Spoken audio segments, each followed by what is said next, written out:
Right,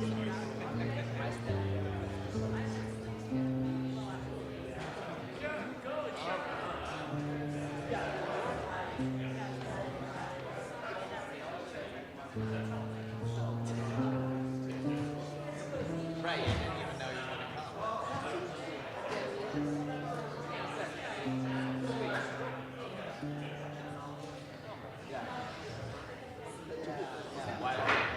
One of the things I never asked is how to talk.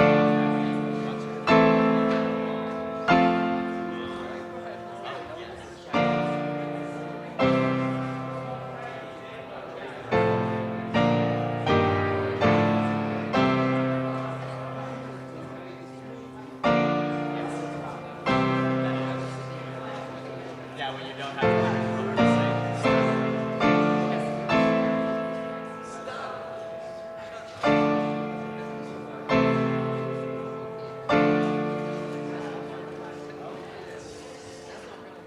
Yeah, this isn't working out.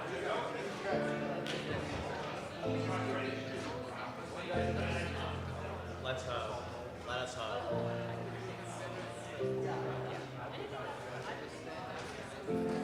Yeah, you have to physically be in the space.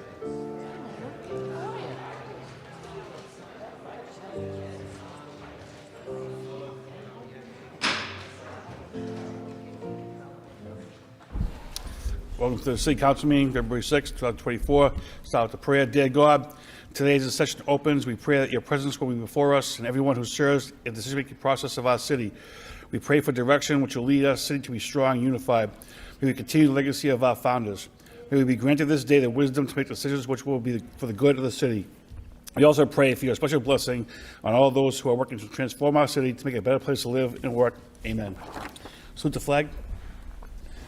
I pledge allegiance to the flag of the United States of America and to the republic for which it stands, one nation, under God, indivisible, liberty and justice for all.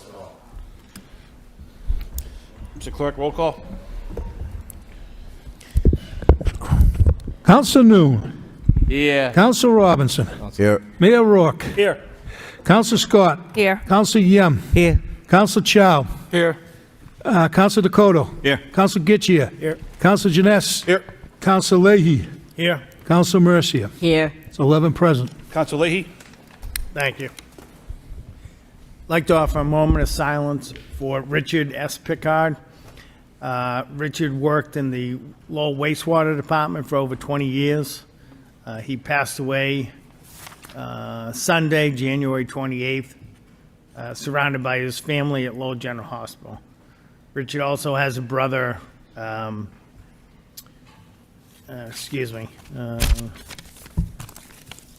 his brother Robert that works, thank you, for the Parks Department, City of Lowell. And just wanted to offer a moment of silence. Thank you. Thank you, Councilor. God bless Sophia and her family. Any others? Dr. Chambers, Mr. Clerk.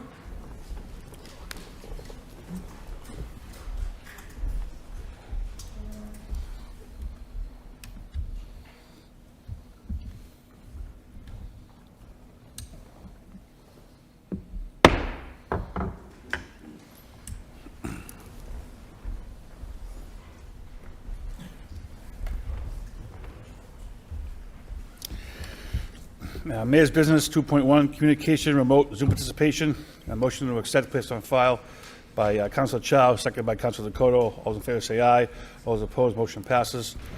City Clerk 3.1, minutes of rules and election law subcommittee on January 30th. City Council meeting on January 30th for acceptance. Motion to accept by Councilor Getchia, seconded by Councilor Janess. All those in favor say aye. Motion passes. Not being 7 o'clock yet, we'll not do the general public hearings. We'll hit the city council motions, if nothing's been taken out of order this evening. 5.1, Council Mercia requests that a commemorative plaque be dedicated and placed on the third floor wall at the entrance of the clock tower in City Hall in honor of Walter S. Wally Burns. Seconded by Councilor Leahy. Councilor Mercia. Thank you, Mr. Mayor. Throughout the years, we have family members who love and appreciate what their loved ones did in the city of Lowell. They asked council members if we could name something after them, and we ask ourselves, just what could that be?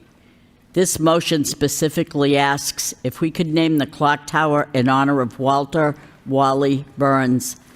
I am more than honored to present this motion to you on behalf of Wally's family, namely his daughter Lynn and his nephew David, and let me justify this motion and tell you why. Let me tell you a little bit about who Walter Burns was. Walter was the father of 5 children and 8 grandchildren. He served his country with pride. Wally was a proud United States Navy veteran, having served during World War II from 1944 until his honorable discharge in 1946. He was a recipient of the World War II Victory Medal and Bronze Star. Wally served his city with pride. Prior to his retirement, he was a senior custodian in City Hall for over 30 years, but an employee of the city as a whole for 40 years, from September 22nd, 1955 to June of 1995. During his employment, Wally had a passion for the City Hall clock tower. And if you ever wondered why the City Hall clock kept such good time, the answer was Wally Burns, the custodian who rumbled up the stairs for more than 30 years to wind the big timepiece by hand. Mr. Burns labored in the clock tower over the years with very little recognition, but soon it would hit the big times, grabbing some national exposure at the 1988 Festival of American Folklife. In 1988, the Smithsonian Institute published an article on Lowell's folklife with the story that accompanied the National Festival, and featured prominently on the cover was Walter Burns and the clock. Later, he received a beautiful letter on behalf of the American Folklife Center of the Library of Congress in Washington, D.C., thanking him for his assistance and contribution to their research project in Lowell. The Lowell Sun newspaper also did a couple of human interest pieces of his tenure as keeper of the time at Lowell City Hall. Walter is one of the greatest generations who fought for our country with pride. He served this city with pride, and he lived a full life with pride and dignity.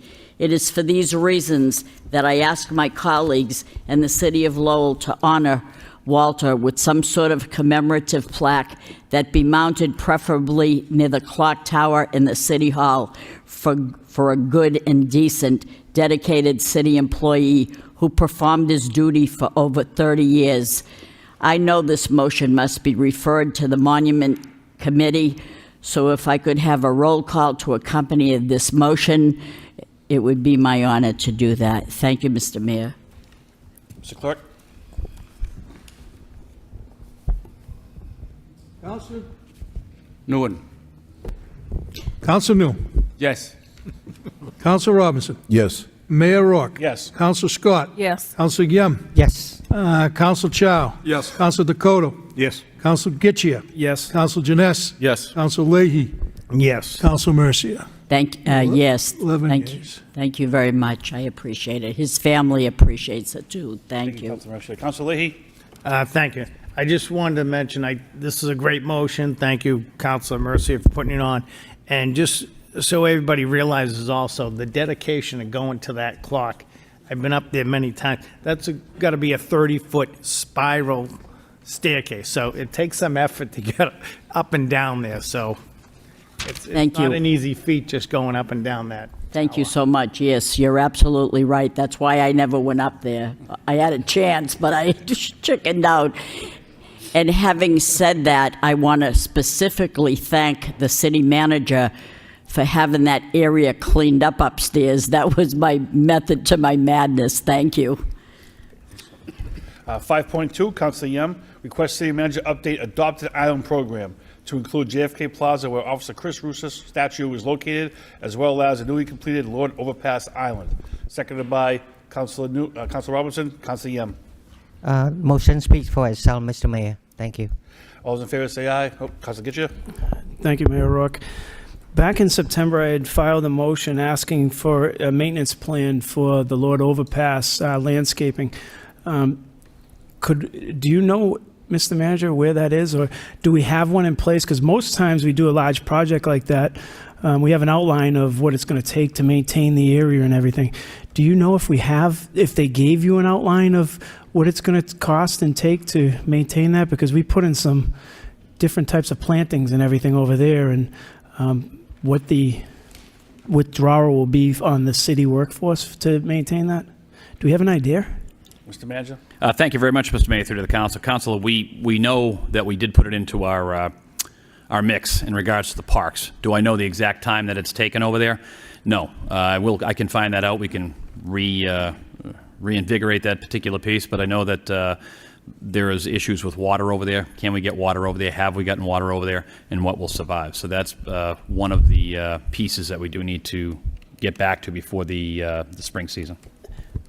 And that's my concern, is the species that was planted over there, and we spent a lot of time and money on this. I don't know, in planning, we should have done better with how are we going to maintain these projects as they just float in here, and I think those are the major questions, because that type of maintenance effort for us is not feasible, I don't think. And again, like you just highlighted, is between the water and everything else that needs to go over there just to maintain the species of plantings that we did over there and the delicacy to it.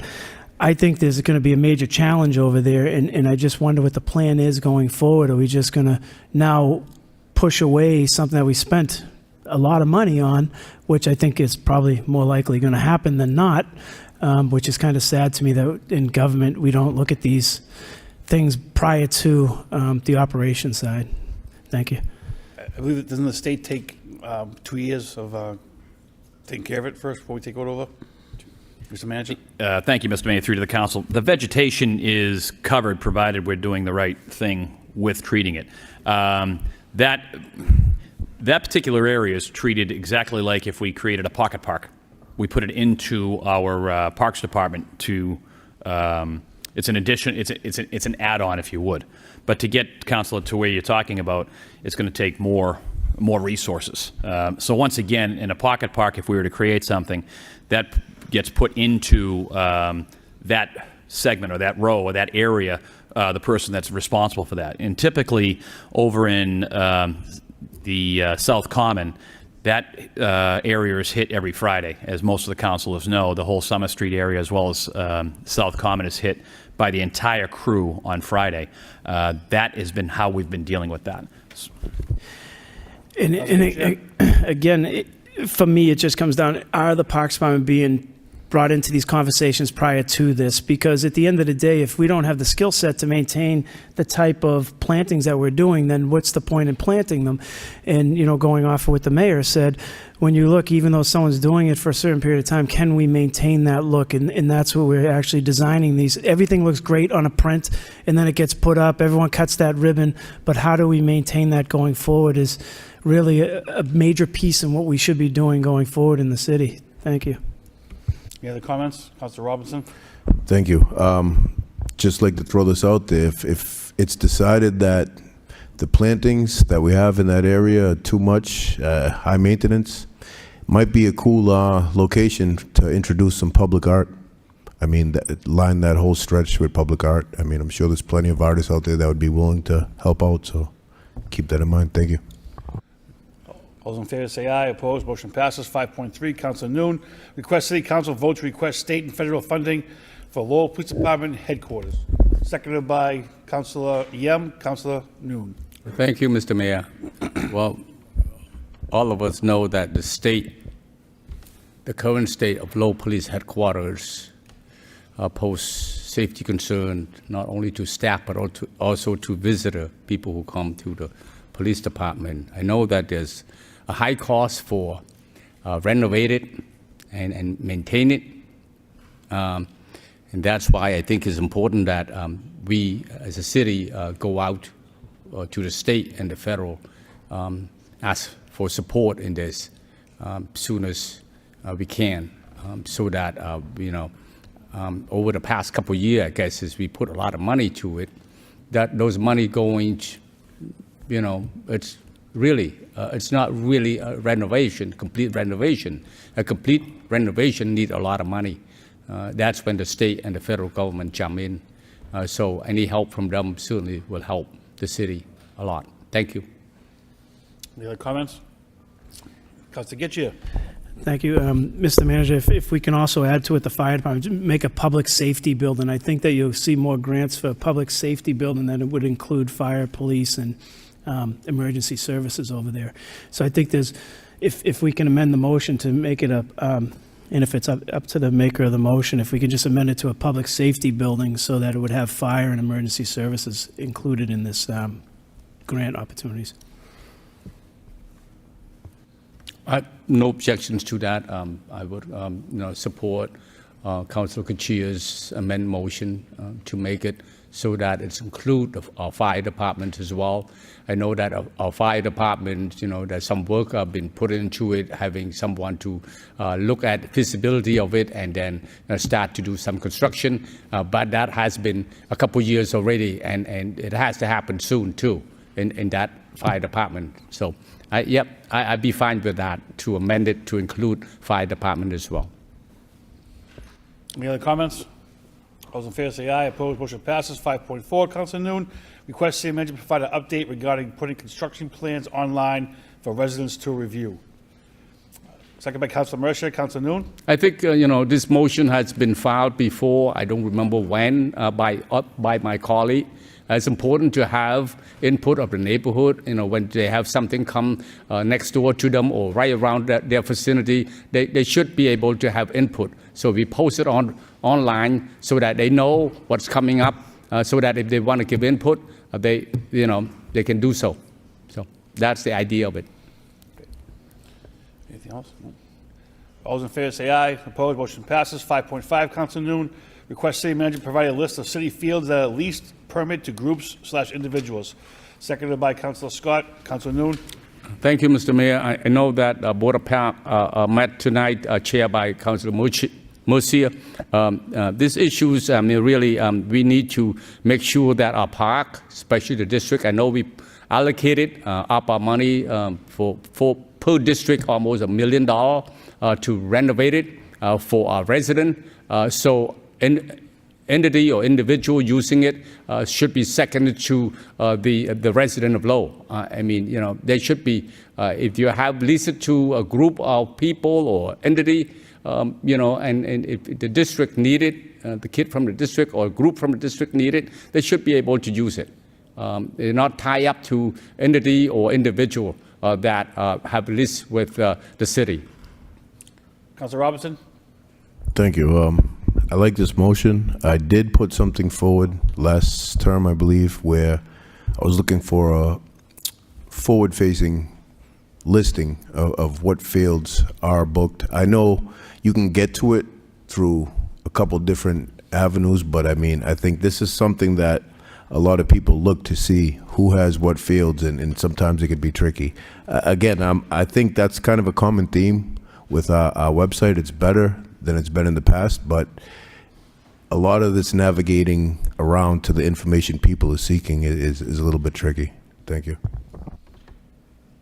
All those in favor say aye. Opposed, motion passes.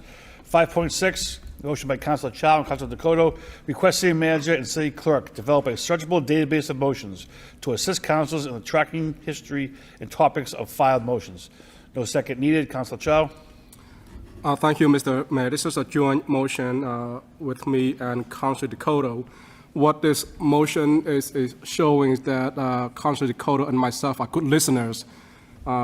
Week in, week out, even tonight, we hear similar motions, just like what Councilor Garcia mentioned to motion 5.2, or Councilor Nguyen just said a motion was filed earlier and still talking about it. What we want to do is to, allow the city manager and the clerk.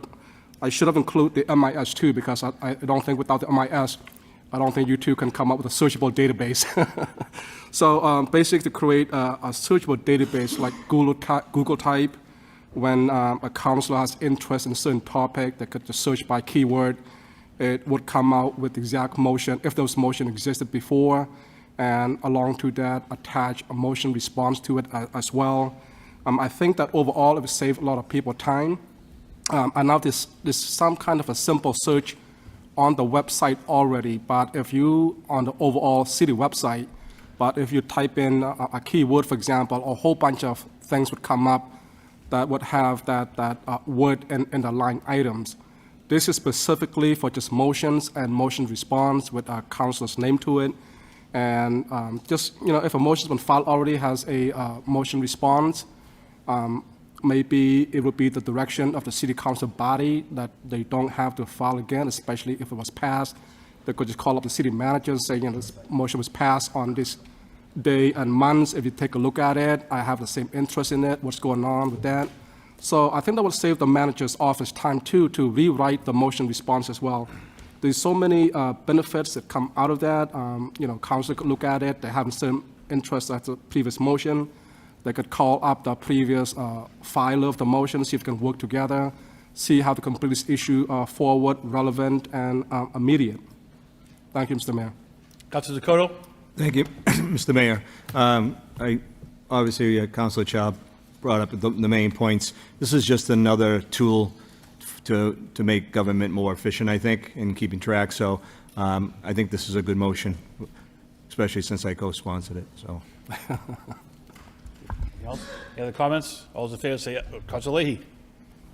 Thank you. Just through you to the manager. So we had this before, especially on the school side, just color-coded, in progress, done, working on it. So if it makes it easier, you can refer to that to see what we used to have. And it was pretty simple, came out quarterly, kind of helps everybody out. So if that helps you, just take a peek at that.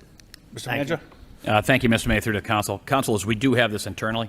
We're just trying to figure out how to make it forward-facing. So this is something that, if any one of you were to call, we could figure that out and where it's been, what the answer was.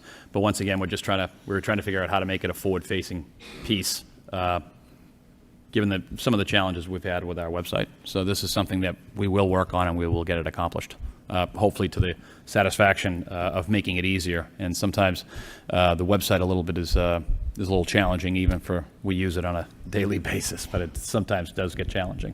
So this is a good motion, and we'll try to expedite in regards to another tool piece that people would be able to see. We'll talk to MIS about that and see how we could move that over. Thank you. All those in favor say aye. Opposed, motion passes. 5.7, Councilor Robinson, request city manager have proper department provide report on what the city's plan is to assist our community to celebrate the Lunar New Year, which this year's theme is the Year of the Dragon. Seconded by Councilor Yem. Councilor Robinson. Thank you. This came up in conversation with some of the downtown business owners, and I know in the past, I believe it was Mayor Chow at the time, he worked with the community and brought the dragons. I don't know if we have any plans. I know it's short notice. I believe February 10th is the start of Lunar New Year, but I think it's something that at least there was some questions about. Thank you. Councilor Yem. Thank you, Mr. Mayor. Just for the information, tomorrow Middlesex Community College celebrating the Lunar New Year's, starting from 3 to 6 p.m. Lowell cafeteria, Lowell campus of Middlesex Community College, that including the Dragon Dance, some performance, and some food as well. So all are welcome. Thank you. Excellent. Anything else? All those in favor say aye. Opposed, motion passes. Not quite. Oh, one more. 5.8, Councilor Robinson, request city manager provide an update on the city's current pothole repair efforts. Seconded by Councilor Mercer. Councilor Robinson. Again, I've had conversations and I've seen the crews out there, and I have to say thank you to the crews, even on Bridge Street. A couple big ones the other day, and within 2 hours' time, they were working on them. I know it's going to be a ongoing, slow process to get caught up on them, but I think the public needs to hear of some of the intended plans coming up to really address this problem, because everyone is well aware of it, and we are working actively. Councilor Getchia. Thank you, Mayor Rourke. In the packet tonight, we have, out of 13 claims, 11 of them, or 85% of them overall, are potholes. And when you look at it, 3 of them are Chelmsford Street, which is 27%, and then 4 of them are Wilder Street. My question, or if the manager could maybe research this, is the roads that we're having the pothole problems with, were those crack sealed? Were they Cape sealed, fog sealed? Was anything, what were the treatments done to these roads? And is it something that we could maybe prevent, or have we prevented? Because some of these things are craters. And, Wilder Street was, one that we had multiple issues over like a 3-day period. You see those, and I'm just wondering, and I do agree that over time, the investment that we're putting into it's gonna far help this issue, and it's gonna save time not only in the DPW, but also the clerk's department, plus the law department, and a lot of residence issues. So I just wonder, were these part of the streets that we did some road work in and we did some preventive maintenance to, and is it working that way, or should we make adjustments? Thank you. Mr. Manager? Thank you very much, Mr. Mayor. Through to the council. Councilors, this is definitely something we will update, but I just wanted to let you know, since I did see this, I wanted to let everyone, make everybody aware that since January 1st, we've had 110,000 pounds of asphalt so far in making pothole repairs since January 1st of this year. There were 267 Civic Plus requests for pothole repairs, which were completed during that time. Along the roadway, leaving the locations and request. Often 2 to 3 or more potholes to each individual pothole request. So what we've been asking, and Councilor, you're correct, we've had them out on a very, very regular basis. We're trying to have the DPW workers out this weekend. I, like every one of you, we were doing well until we weren't, and it seemed during that thaw, and then we had a freeze. It seemed like it was overnight. But of the 1,536 total available man-hours to complete this work within the street division, 696 hours are spent on pothole repair, better than 45%. The remaining hours are split between snow, tree, fleet maintenance, street sweeping, and such. But just to let you know, and I think this is timely, and we will probably have an update on this on a fairly regular basis, Councilor Robinson, because I don't know if we're going to get out of this mix right now for the time being. With the thaw that we're having, that is a little odd, we're going to have a freeze again, which is going to, of course, cause these problems to erupt. But our DPW folks have been doing a great job. Once again, that's 110,000 pounds of asphalt. That's a lot of work, and we're going to continue working. I think they're working tonight as well. They're working late tonight, but we're trying to get 3 to 4 different trucks out every single day, and that typically requires 8 individuals. So it is happening. We encourage all of our residents to please call into Civic Plus. Use Civic Plus as a barometer, and then we'll be able to get you this information. Council, I'll get you in regards to your questions. I don't have that answer at my fingertips as to what is happening, but I have to tell you that Kevin Howe and Andy Silver have been really, really on top of this stuff. So in one way, we're not fighting snow, but another way, we're fighting the problems with some of these potholes. But once again, bringing it back to where it has been originally, this council, prior to this council, in the council prior to that, we were spending approximately $3.5 million per year on the horizontal construction that we have. And this council, as well as the council before, is better than $13 million. So I'm going to be very interested, Council, I'll get you to your question. It shouldn't have happened if they were actually sealed, right? It shouldn't have happened, but that's something we'll be able to get to you. So thank you all very much, and I know that the Assistant City Manager loves to hear from all of you, so feel free to give a call when those monsters erupt. I don't want to say one council call, but because many councils called on different things that I swear to you were not there the night before. As I'm looking at Councilor Janess, we had sent some folks out on a Saturday, and it was back by Tuesday, and it was even bigger. So we're going to continue to fight this, and I think the appropriate way to do this is how we've been attacking this issue, how this council has been attacking this issue with spending the money on this horizontal construction. So we, Councilor Robinson, I'll update maybe on a weekly basis. Unfortunately, I think this is what it's going to take. Thank you. Mayor Rourke, and again, I thank the manager, because over the last 3 budgets, if people go back and they look under the DPW side, you see a trend that has been happening with potholes being filled. It started very low, and now it's just rising and rising because of the lack of maintenance. They've met their life expectancy, a lot of these roads, because of the lack of maintenance piece. In wastewater, I have seen that they have been starting to put the rings around. Obviously, they couldn't get to the whole city, but when you start seeing, I'm wondering how they're holding up. Is someone looking at them? And the other question is, could we start, and maybe they already have it, I don't know, and they probably should, a list of where the potholes are, because if we have a list of that and we know the streets where we keep going back, like Chelmsford Street, and I don't know if it's a state road or not from this portion. If you look at Chelmsford Street from Industrial Ave going towards Chelmsford, that little section there, I thought it was a state portion on 110, but I'm not sure. Yeah, again, there's potholes there, but it looks like on 110, that section, I know when we go to pull permits over there, the state has their say on who can dig over there. So I would say that some of these claims could be sending back to the state for their, let them be liable for the issue. But we filled the potholes, so that's where the balance is. We do work outside of for public safety issues. So I think that we are making headway, and we'll see that in future budgets as you start seeing less and less potholes filled. But I think we're meeting the peak right now because it's going to take probably 4 or 5 years of large investments, and it goes right back to the State House on this problem. 2012, $200 million was allocated to all the communities.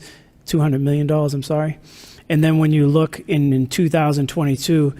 It was $200 million. So it really didn't change. Petroleums went up. We got less done. And now the investment's coming back to the localities for that. So thank you again. Councilor Leahy? Thank you. Through you to the manager. Do you know if the state is planning on giving us any pothole money like they did a number of years ago? Could we check into that? Mr. Manager? Thank you, Mr. Mayor, through to the council. Yes, Councilor. That Chapter 90 money is what everyone keeps talking about. The state, well, it has stayed stagnant throughout the years, even with the increase of asphalt as a whole. So I will check into it. We can talk to the delegation to see if that's something that they can advocate for. I remember at one point in time it was $200. It's always been $200 million. They try to push it to $300 million, and occasionally they try to go to a 2-year cycle, and it just doesn't seem to grab that traction. It's also to note, Council, is that trying to get the DPW workers to work on the weekend, they're very willing to do it. However, some of the asphalt plants are still not open. It's the demand doesn't seem to be there in other areas. But this is something that every municipality has been dealing with. I think that we're a little bit ahead of it, but if you would have asked me 4 weeks ago, we really didn't have an issue the way we do today. And it really has everything to do with the freezing and the thawing that's going on, getting into those cracks. But rest assured, the maintenance that we are doing, the maintenance that we're pushing on that the councilor was referring to, is something that is going to pay dividends into the years to come. But I don't think we're really going to see the real benefit of this, and I hate to say this, but a couple of years out, 2 to 3 years out. And that's something the councilor and I have been talking about when the amount of money that we're spending on these roadways is vitally important. And I think we will start to see it slowly, but we won't realize the full benefit for probably 3 years out, 4 years out. Right. But there was a year, Mr. Manager, when the state gave us extra money. They called it the pothole money. So that's what I was looking for, too. Just if we could check into that. And then while we're speaking of roads, I just want to give an attaboy to Assistant Manager Machado. I had called up today. There was a bag of trash that everybody was driving over on Lakeview Avenue. He had it picked up within the half hour. So thank you. Councilor Scott? Thank you. Just to pick up where Councilor Leahy was just leaving off here, perhaps we could make a motion to send a letter to the delegation requesting them to look into, providing more funds for road repairs. Motion by Councilor Scott, second by Councilor Leahy. Send a letter to the delegation requesting help with pothole repairs. All those in favor say aye. Opposed, motion passes. Being 7 o'clock, we head to general public hearings. 4.1, ordinance to amend Chapter 9 by creating a Diversity, Equity, Inclusion, and Belonging Committee. We'll open a hearing by those in favor. In favor. Motion, part of the hearing is closed. All opposed? All those opposed? Portion of the hearing is also closed. A motion to adopt by Councilor Mercia, second by Councilor Noon. Roll call, Mr. Clerk.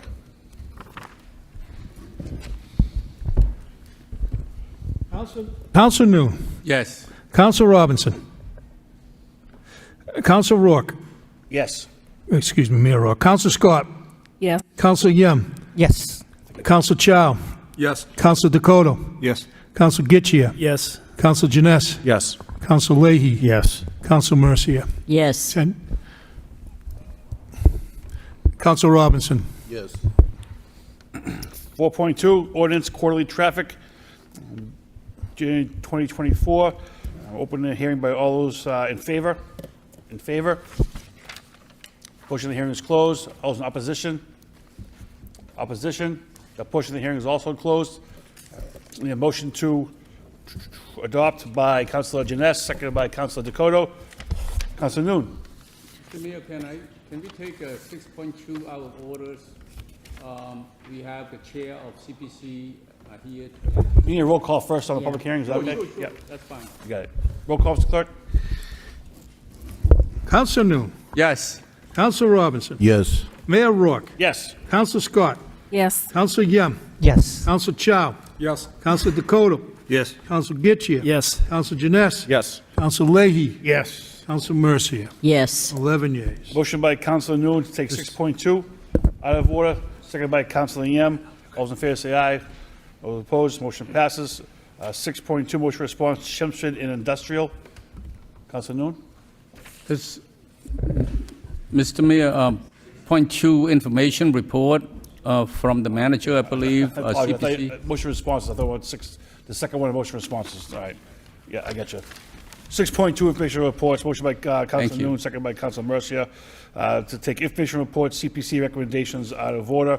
All those in favor say aye, opposed, motion passes. Mr. Manager. Thank you, Councilor Noon. Thank you very much, councilors. We have a CPC recommendation that I would like to ask the Assistant City Manager, and I know that the chair of the board for the CPC is here. Mr. Backey, if you'd like to have a if you'd like to come up to the podium to discuss, Assistant City Manager, unless there's a question for you, Mr. Backey. So the CPC met at the last meeting to make a recommendation of funding as we have the last several years. We have included in the packet the full applications for each of the recommended applications. This year, the group did not receive any open space project requests. So the funds that were set aside for the minimum contribution to open space project has been sort of put on hold and not committed as a part of these recommendations. And then there were a couple projects that ended up, for their own reasons, getting back to the group and letting them know that they were going to be pulling their funding requests. So of the funding requests that the group had, they significantly exceeded the available funds by quite a lot.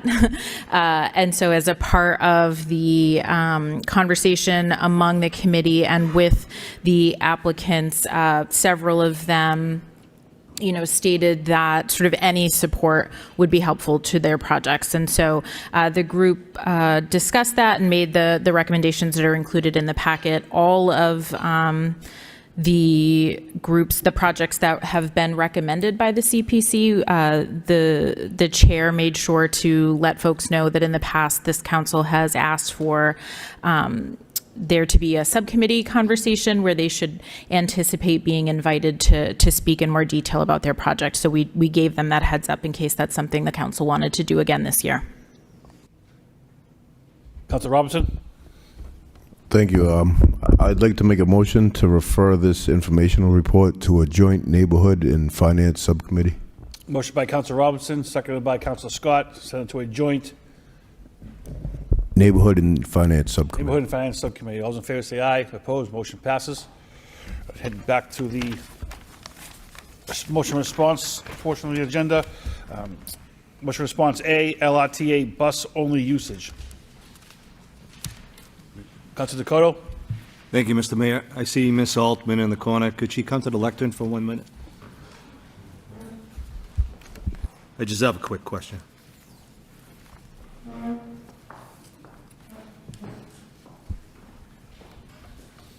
Good evening. Good evening. Thank you very much for the response. My question is, in the second paragraph, however, this means that the signal timings and some equipment will need to be changed, requiring revised signal plans from the project designer VHB. Further, the traffic signal requires connection with Verizon Internet to operate most efficiently. Then we got to go back to the contractor to hook that up, or that's where I got confused. The delay in getting it connected to Verizon kind of has been on Verizon's end, so we're still under contract with the contractor. But we're waiting for the go-ahead from Verizon to connect to their internet to make the signal run most effectively. It's an adaptive signal technology. It needs internet to run. Do we have a timetable on that? That's in the next couple of months. They've talked to engineering about when they can get back out there. And I understand that that's going to be in the next couple of months, where our VHB is in the process of revising the signal plans. And then like I said, we're still under contract with ET&L, and then Daigle is the signal contractor. Subcontractor, they'll go out and connect the adaptive signal technology, and they'll replace a couple of the signal heads to show that it's just going to be a through lane, the bus lane. Yep. And tweak some of the timings at the request of LRTA, and that'll all be done in the next, like I said, a couple months. And then we have another, once that happens, there's a 30-day trial period to make sure any tweaks, and then the signal will be turned over to the city. So we're The looking. signal is right now is owned by ET&L.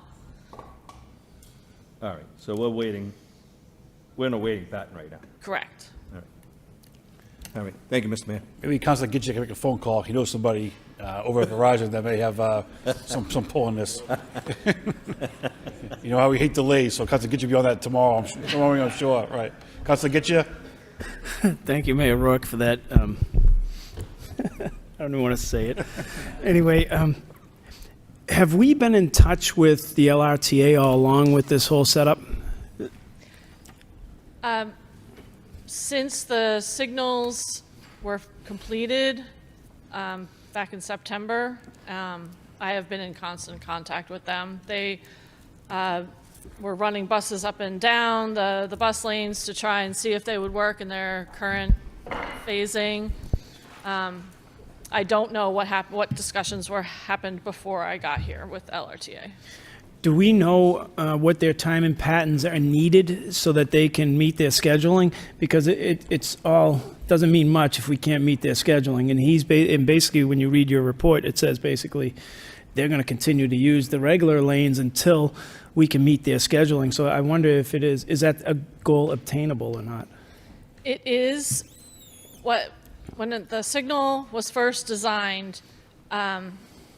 I think the vision was that the buses would have their own phase separately.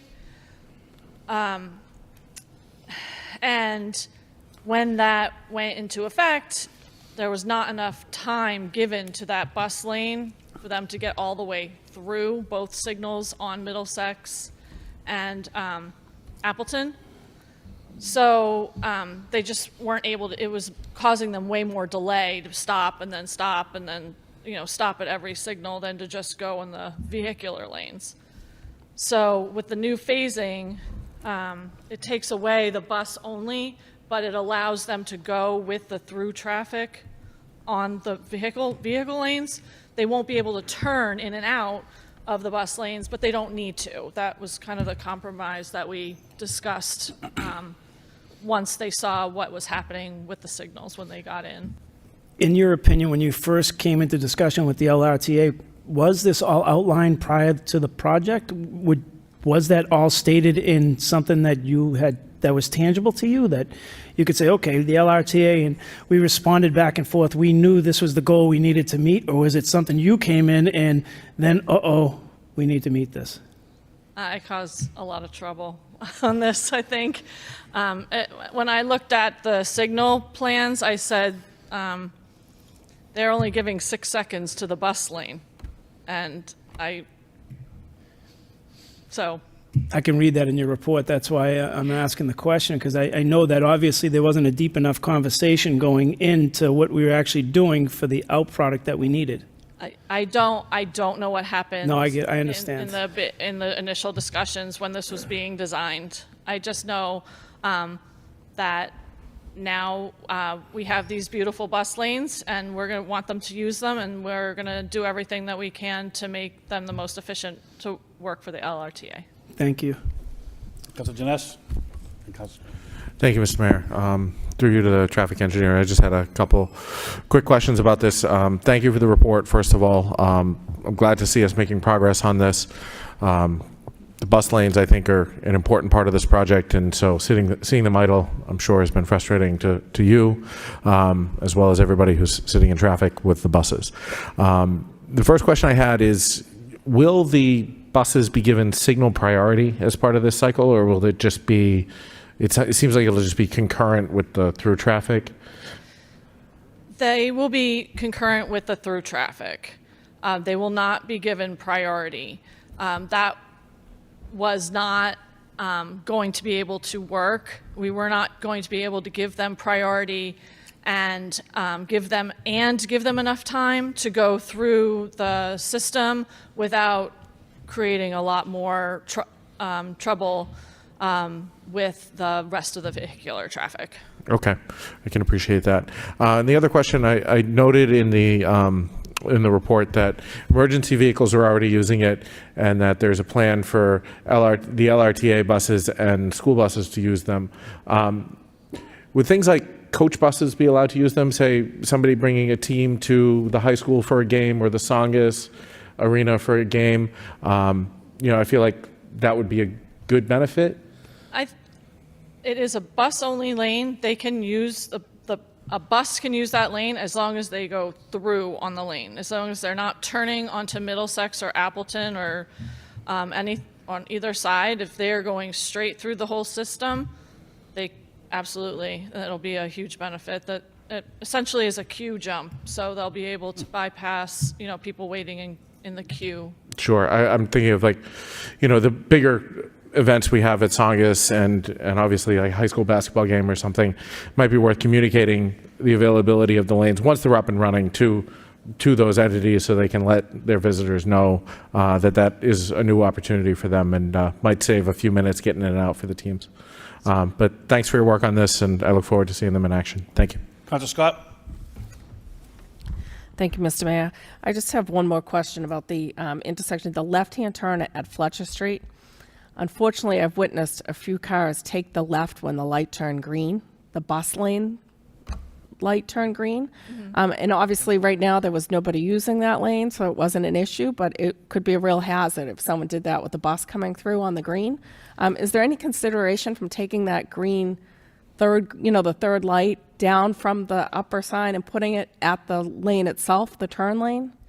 That is another change that will be made with the green ball or the green signal will be changed to a through arrow, a green arrow on the bus lanes. And then down at Jackson and Fletcher, that phasing and timing will change a little bit differently as well. And it will also get a green arrow that'll just show for through movements. It's going to have to be different. You're learning all more about signals than you probably want to. The bus lane will go separately than the through lane because of the merge right after that on Dutton Street. So there's going to be a little change in there. I'm hoping that will clear up any confusion when it has the arrow that indicates. Yeah, I'm hoping they don't just see green and go. Yeah, I don't know if they just see green. Hopefully that makes a difference, but I just didn't know if you could bring it down just, to the bus lane itself instead of it being overhead where people view it when they're waiting to take the left onto Fletcher. I can check it out when we have Daigle back out there moving things around. Okay, thank you. Councilor Yam? Thank you, Mr. Mayor. I want to thank you for the report. I have two-part question. The first one is about the internet. The city of Lowell has a contract with Comcast throughout the city, and why would we go to Verizon? It just kind of, when I read that, I say something's not, either they did not bid for the job or whatever. I don't, that question I don't know the answer Right.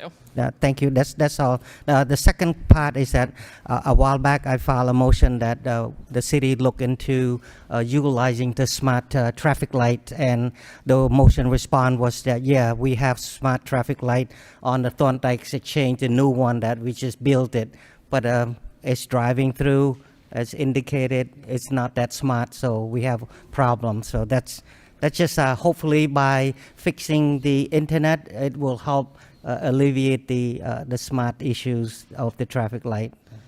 Correct. That's the smart signal is the adaptive signal technology. Does require internet to interconnect all the signals and have them talk to each other. So if there's more delay at one signal, it can pull time from other phases or something like that. Thank you. Council Mercia. Thank you, Mr. Mayor. While we have you here, Elizabeth, I'm just curious about the intersection where Danis's is, Gorham and Appleton, and the next one where Central comes, where Dunkin' Donuts. What is the purpose with those, with the red light, with the white going around it like I'm in the twilight zone? Is there a particular reason So for that?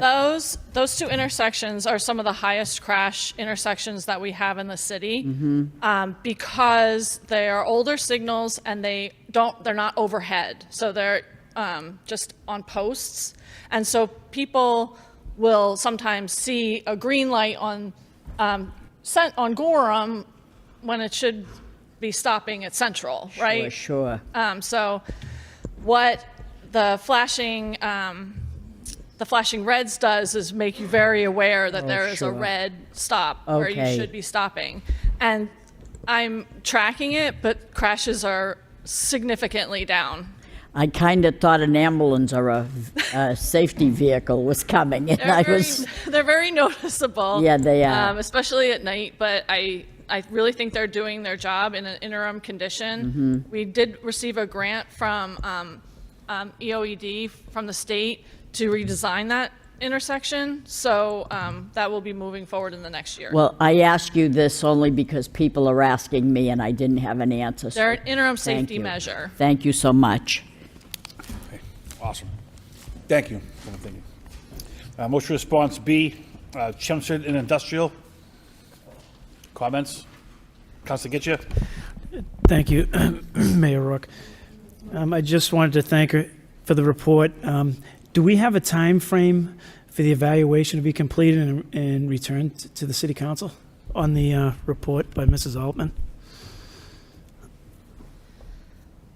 So this is an on-call contract. So what we will be doing is having a signal design specialist look at I think they're looking at 4 intersections that we're really concerned about.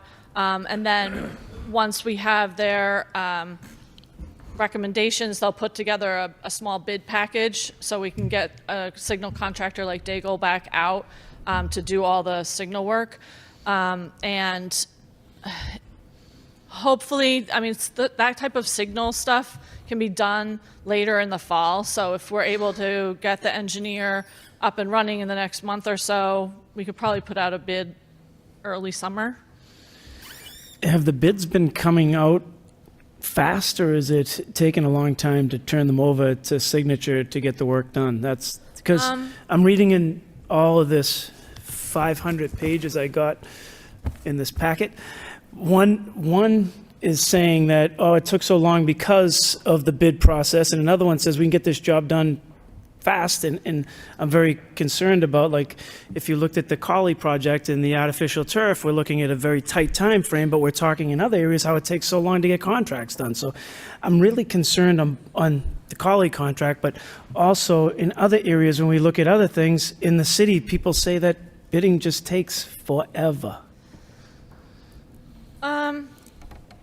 The bidding has The complete procurement process, Yeah. right to start of work, takes a very, very long time. And I'm putting you on the spot, and I don't want to do that. So I'm just hoping that we can move it. Manager? That's all. Thank you, Mr. Mayor, through to the council. Council, no two projects, as you know, none of them are the same, and sometimes it does end up from roadway projects to, say, the Colley project, which is very exciting news to be talking about tonight. That is something we've been working on probably for the better part of, and I don't want to say this on behalf of Mr. Byrne, but the better part of a year and a half, just on this type of stuff. So sometimes the insurance, sometimes the contracts, and I know that the roadway projects always seem to be much more of a challenge. So I think that Ms. Altman's pause is just because every single project, and we were just meeting today about line striping and paving and things of that nature for the future of this coming season, and we're waiting yet for some of the things to come back to us from the external world, if you would. The thing that really is questionable to me is when we do a bid opening, insurance has to be there. And so I'm always questioning how it takes longer for the insurance piece when it has to be there even to open the bids. So some of it should have been outlined, and I just always wonder how come it takes so long. And I get there's signatures that could be messed up on the backside, and it slows things down. But at the end, these projects are costing us more money, and we're pushing things out, and it's costing all of us a lot of frustration that I think we have to really relook at that and say, okay, is there a better process? That's all. Thank you. Motion response C, Duchamp Park. Thank you. Thank you for this report. I'm glad to see that it rebid and that they're finally awarding the contract. And this is a long time coming also. So thank you very much. Great. Motion response D, crosswalks. Any comments? Councilor Roberts? No? Councilor Getchia? Thank you, Mayor Rourke. On the Chelmsford Street portion, I know it's a long portion when you go from Plain Street all the way to Stephen Street, and we've talked about this multiple times, but when I was a kid, when you crossed Chelmsford Street at Avenue B to Inland, when you're looking up to get to the Washington School, there were signalization there. The pads are still actually in the sidewalk over there. And I just don't understand how, and it's long before you guys, I don't know that the manager was even born when this was there. But, you know, when you look at this signalization, I don't know why they just let it go and they just basically see you later, because there's a lot of kids that walk across to get to the Washington School, and the signalization pads are still there, the bolts are all still there, so I just wonder why we can't have a crosswalk that goes across there and get those kids to the school areas without having to cross Chelmsford Street. And if we can just relook at that area again, Chelmsford and Inland Street in Avenue B, which is the Lowell Housing Authority. Mr. Manager, you get that? Excellent. Councilor Leahy? Quick question on the previous motion, just with the signalization over on Duchamp Playground. So, again, that one, so we just awarded the contract, right? But they have a year to do it. Why is it a year to do a contract like that? The first time we bid that out, we had a contract end date of the end of April, and nobody bid on the contract. So nobody put in a bid. So we extended the timeline to September and rebid the project, and then we got bids in. So I don't know if contractors were just too busy to get it done in April. So it'll be done this summer.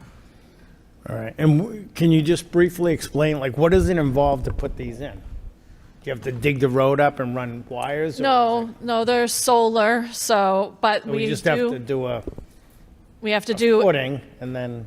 But we have to do, because we're touching the crosswalk, we have to put in ADA ramps, make the crossing accessible. Right now, there's no sidewalks along that section of Woburn Street. Okay. So we're actually putting curbs and ADA ramps and level landing areas to make it ADA compliant. In the future, the sidewalk can be extended. So that's what we're doing there. Okay. So it's a little bit more involved than just putting in, plopping in the RFB. Okay, all right, thank you. Council Getcha? So this was the point that I raised, was it says the construction firm was awarded the contract in October of '23. And in this memo, it says the contract is now being executed. 4 months later, and someone was awarded something, and it's taken 4 months to even get to the point you're in the process of executing. That's what the challenge is in the timeline. I think Council Leahy's right when he asked that question. Why does it take a year? But 4 months of that year are just in executing the contract. So that's the question, is the hard part. The last two sentences say it. A construction firm was awarded the contract in October of '23.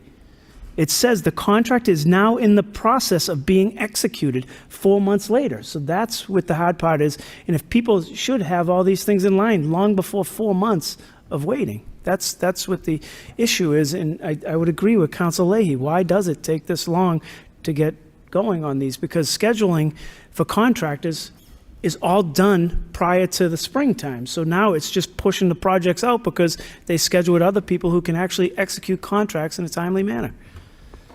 Council Scott? Thank you, Mr. Mayor. Just back to the current motion response that we're discussing on the crosswalks. There's a note here that says, please note that the intersection of Gorham and Spencer Street has been targeted for installation of a new crosswalk with flashing beacon in 2024. Did that already go out to bid? So I don't know how we would get it in 2024 when the one that started 2 years ago is just going out to have construction at the end of this year. It should be for design. It'll be designed with the on-call contract and then put out. The RFBs can be put in by a signal contractor, so they will be included in with the signal updates. So hopefully it'll move a little bit faster than the prior one. Than the Duchamp Playground one. Okay. It's just like I said, it's a long time coming. They're both very dangerous locations for pedestrians crossing the road. So if we can expedite it in any way, thank you. Motion response E, Rourke Bridge. Council Noon? Thank you, Mr. Mayor. Myself, and Councilor Cuccia filed these motions at the time. It's not much information learned, and now we have complete information as to the design phase is almost complete, and we have the beginning of the project is going to be starting in next year and the completion. So just keep us updated. Thank you. Does it get you? Thank you, Mayor Rourke. Mr. Manager, do we know if they're on time with the nighttime paving and repairs that they're doing on it? Have we been in constant contact with them saying, are we on time? Mr. Manager, I can take that one if you like. Yeah. So State Representative Elliott sent the email. I don't know if the whole council got it. As far as the state's concerned, they're on time. I think they're delayed 2 days for weather, which maybe is not too bad. You know better than I would. Mr. Manager, if you want to follow up, just to make sure that that's the same schedule that's on par. The response said end of winter, but the response from State Rep Elliott seemed to be like everything was on time. If you could just follow up with us and just say, thank you. Motion response F, vulnerable roadway users. Councilor Janess. Thank you, Mr. Mayor. First, thank you to the administration for this report. There's a lot of good information in there. I was pleased to see the mention of Vision Zero in the report. It's something that a lot of communities and other organizations are looking towards as a way to reduce the risk and the injuries and deaths to vulnerable roadway users. I think it's the way that a city like Lowell should be going. If we want to be a walking city, we need to make it safe for people to be able to walk, bike, and everything else. I've recently had several folks reaching out to me about things that I would say are adjacent to this, crosswalks, signaling, all that kind of stuff. And so I think it might make sense to refer this to the Transportation Subcommittee for a deeper discussion. We can invite some of those people in and we can talk about things that may make sense and what may take to get there. leading pedestrian intervals or exclusive walk phases on lights, particularly in the busy areas like the downtown and around our schools. I think there's a lot of interest from the community to explore what might be possible there, and I don't know if our current equipment can do it or if it's going to need, upgrades. But I think that's something for a future discussion. So. Motion by Council Dunes, Transportation Subcommittee, second by Council Leahy. All those in favor say aye. Opposed? Motion passes. Council Leahy. Thank you. I just want, it should be noted in this report too that the crashes are at an all-time low, thanks to our traffic engineer, so, and we look forward to the discussion. Thank you. Motion response G. ICC. Thanks. To get you? Go ahead. Council Kuchia, go ahead. Raise your hand. Council Noon, go ahead. You go first. Good. All right. Thank you, Mr. Managers and Director Lisa Golden for the report. The idea behind it is just hoping that, we get, our team gets support. Our team meaning our police, our fire department, our school, our local community health, and everyone else get support in taking care of the migrant that house the ICC. I know that the report indicated that the Commonwealth Care Alliance, they are in charge of it. I know also the report also indicated that the Lowell Public School have been to the site and registered people with the nurse helping, making sure that the medical record as well as vaccination record is in place. One of the things I do notice as well that our career center, Mass High, has been also to ICC. A question I have is maybe for Director Golden, or maybe for you, Mr. Manager, through you to Director Golden. That is, when is the Mass High went to ICC in terms of assist people who are looking for a job and find job? Mr. Manager? Thank you, Mr. Mayor. Through to the council. Council, we just had a meeting on this just 2 days ago, I believe it was, and Director Golden was there as well as folks from Mass Hire. Mass Hire is in there as of yesterday. However, the interesting thing is CTI has also been working to find positions and jobs for the individuals. I believe there were 12 jobs that were created. 12 jobs that were placed. Sorry, they weren't created. 12 jobs that were placed with a local company, and Mass Hire is now part of that. So they're pretty excited to get that information and actually be settled within the ICC. There's been an awful lot of collaboration. Assistant City Manager Machado huddles with these folks 2 times a week, and then on Fridays we have a meeting where the police, fire, as well as health are all together. Having a discussion to see what the concerns, what the problems, what the issues, and thus far, things have been very good. A couple of tweaks here and there, a couple of issues here and there with some placement of microwave ovens, Chief. I think that we've settled some of these problems. But from the city's perspective, I believe, and Assistant City Manager Machado would, like I said, it runs both of these meetings, and then the third one on Friday, bringing everyone together. So the collaboration is definitely there. The job placement, quite frankly, was a lot quicker than Mass Hire had thought. But CTI really just stepped in, and it was a seamless transition. So CTI has been doing a great job in assisting us with this, as well as all of the nonprofits. There is another nonprofit that I know that Ms. Golden and a host of, I think, the 3 of our folks go to ensure that the nonprofits exactly know what's going on and what can be offered and what assistance can be given. So once again, knocking on wood here, I think that so far so good. Things are going as smooth as could be considered.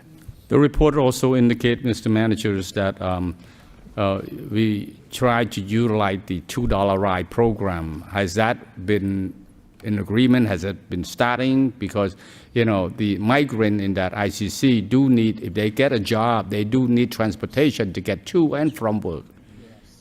So currently, thank you, Mr. Mayor, through to the council. Council, the $2 ride is actually very successful at this point in time. We haven't implemented it yet over at the ICC because it's still new. but it is something that we're looking at. Director Golden, I'm just trying to remember, was there a financial concern there that we were trying to still track down? Because I do know that the $2 ride has been subscribed, and I believe it was to the tune of about 900 rides. So not always equal, 450 to and 450 back, but it's been something that has been very subscribed to, but has yet to take place over at ICC because Mass Hire is just getting there as of yesterday, and CTI worked with the vendor who hired the 12 people to get them back and forth. I just want to make sure I recall that, Ms. Golden, and please correct any of that may have been lost in translation. Thank you, Mayor, City Manager, and Council.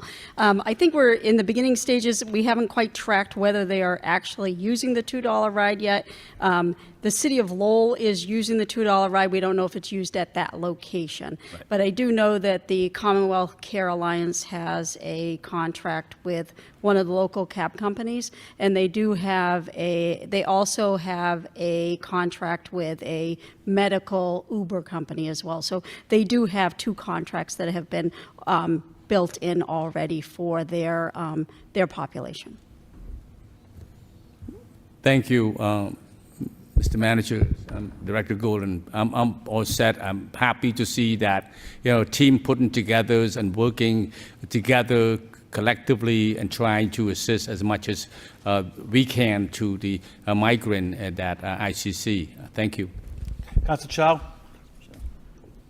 Thank you, Mr. Mayor. Thank you for this report from the fire chief, from Lisa, from everyone listed on the report. I also want to thank Assistant City Manager Sean Machado for providing us report on the ongoing, weekly or monthly updates on how many families have arrived at the ICC.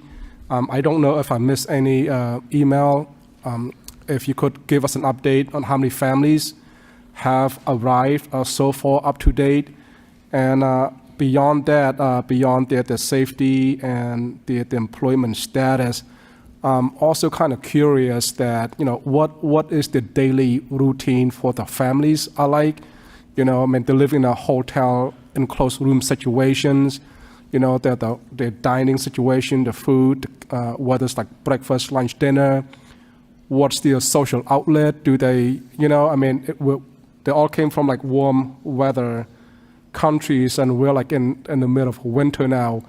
What's the quality of life? How's their well-being? Because I know they come from very harsh conditions, the environment issue. So if you could just walk the council through a little bit, how's everything down there? Because I know the last couple of meetings, a few councilors has asked to go visit or tour the area, just so that we can see visually, what's the lifestyles like. Thank you. Mr. Machado. Thank you, Mr. Mayor. So right now there are 120 families, I believe 361 individuals. They're still getting acclimated with their surroundings. A few of them have enrolled in school. The children have enrolled in schools. But day to day, they're just figuring things out. They're still coming in. We're hearing good things. We hear that they're in contact with other people that they know in different sites, saying that Lowell's great and they're very happy so far. But that's pretty much it. The total number is 120 families and 361 individuals. And there's nothing scheduled as of yet. Lisa, you can help me out with this, that more people are coming. I mean, there's 100 rooms available, but there's no schedule of when the next wave of people are coming. If they're not going to school, for example, the children go to school, but the adults, if they don't go to school or they don't have a job, can they go outside of ICC? Are they free to go visit places? Do they have families or friends or things like that throughout the day? I'm just curious because, they just landed here at the ICC. Ms. Golden? So there is a bus route that goes right through the ICC, and there are some interpreters that will take them, and they have taken them on a tour through the city to take them to different places when they when it's nice out. It has been a little bit cold, and according to them, it is colder. So they do have the ballrooms set up for them to eat in the ballrooms, and a lot of them have children under the age of 5. Most of the children are under the age of 5, so they have some of the rooms set up for the children to play in the rooms. So a lot of them are younger, so the parents are just kind of getting to know each other in the areas with the younger children. And they have a lot of the areas set up with like social workers and like daycare type areas to try to get to know each other, kind of get to know the area. And then a lot of them have appointments like at Lowell Community Health and areas there. So they're kind of learning to walk to Lowell Community Health and back, and then like to like the supermarket, just to kind of acclimate themselves to the Lowell area and just to learn the American way. Good. Thank you, Mr. Mayor. Thank you. Council Getcha. Thank you, Mayor Rourke. Through you to Assistant City Manager Machado. So this is all on the right to shelter law, right? That's how everyone's here. Are there any homeless families that are from the United States in there of the 120 families? I believe so, because there is one family that I believe one of the students is being transported to Boston Public Schools. So I do believe that there are some families that could be local. So when you look at the numbers, when you look at the number of the 7,500 families in Massachusetts that are homeless, that 7,500 families include, like, if a family is burned out of a building or something. So some of those families are homeless families in the state of Massachusetts. So we could get some of those families in our building. So not all of those families are the migrant families. Some of those are the homeless families from, in Massachusetts somewhere. So some of our families that have been homeless for whatever reason they happen to be could be in another area being bused back to Lowell for some reason. Some of the families in the ICC could be our Lowell families that are homeless for some reason. We don't really know. So I heard Councilor Dakota say yes, one family. Could you get us a report on how many families are from here, America, that are in there versus how many are from migrants coming in? Because, right to shelter is for everybody who's homeless, so as a family. So I'm just wondering what the comparison, what is the percentage, and so that we can have a factual number. Thank you. Council Marcia. Thank you, Mr. Mayor. I was happy to see this $2 ride program, and I hope that they go to Haverhill. I'm not sure if they go all the way to Haverhill. I'll send the flyer to the city manager's office, and then I'll get it. I should have printed it out for you guys. I'm sorry. I'll get it to you. You know why? Because let me give you this scenario. A group of Haitians were coming to the ICC on February 4th. Well, two men from two families came up and found the sheriff's office. I don't know how they did that, but they did. And we just so happen to have a job developer that's there all the time. And when they came in, they could not speak English. They spoke Spanish. And lo and behold, we have a person that's security there at the sheriff's office that speaks Spanish, so he interpreted for them. And the job developer asked him, what did you do for a living when you were in your country? And they both said that they worked for refrigeration. They were into refrigeration. So the job developer happened to know of a company in Haverhill that does refrigeration. Now, here's the deal. We could get them that job there, and they come, incidentally, with working papers and everything. So wherever they were before, they were, people mentored them and went for them to do all these paperwork for them. So they're coming here already equipped with paperwork to have permits to get a job, and they want to work, I'm telling you. And so what would it be if we got them a job in Haverhill, but we have no way to get them there? So to see this ride program, they don't come here with a vehicle. They don't. So this is you need every piece of that puzzle to help them out. And this is very good to see on that. So thank you very much for that. Council Leahy. Thank you. Quickly, Mr. Manager, on that note, we should try to fill seasonal help this year, obviously, with all the influx, and anything in between from now until then. And one other question, a constituent, Teresa Roach, had called me. She's a retired teacher.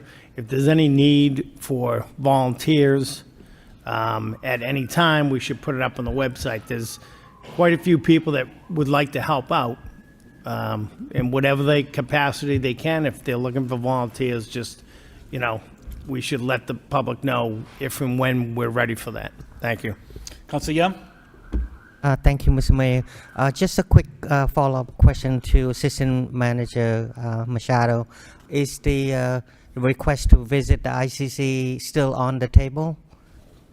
It is. It's on hold. The CCA needs permission from the state for that to happen. And they also need permission. There was a motion for them to come here and give an update. They also need permission from the state to do that as well. I'm still waiting to hear back from them. They said that they would probably have an answer by the end of this week. Thank you. Just keep us posted. Thank you. Absolutely. Thank you, Ms. Golden. Motion response H, Worcester former RMV space. A couple words to speakers? Yes, Mr. We do. Drew Polachek.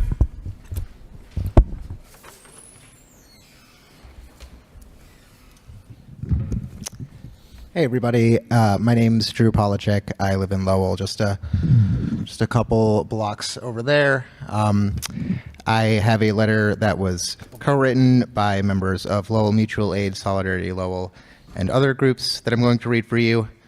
The Director of Homeless Initiatives has responded to Councilor Janessa's motion about emergency winter shelter for the unhoused, and we have some issues with it. The director states if the ideal building were available as was done in Worcester's RMB, it would have been done. It took Worcester 6 months to secure for use, and the building was in good condition. This is a ridiculous response for multiple reasons. For one, the problem of homelessness in Lowell is hardly a new issue. The city has had a long time to look at these available spaces and consider these kinds of renovations. But instead, the city has been using the last year to address its homelessness problem while Worcester was busy renovating its RMV. They were busy destroying the encampments of our unhoused neighbors with bulldozers. Sir, keep the response, please. Thank you. There are unhoused members of our community trying to survive outside in extreme weather with no resources. Make no mistake, people are dying outside and their deaths could be prevented by the city. We as a community want those people to be empowered with safe and reliable housing options. The solutions will not simply fall into the city's lap. If the Director of Homelessness Initiatives is waiting around for an ideal building to be found easily, then is that really taking initiative?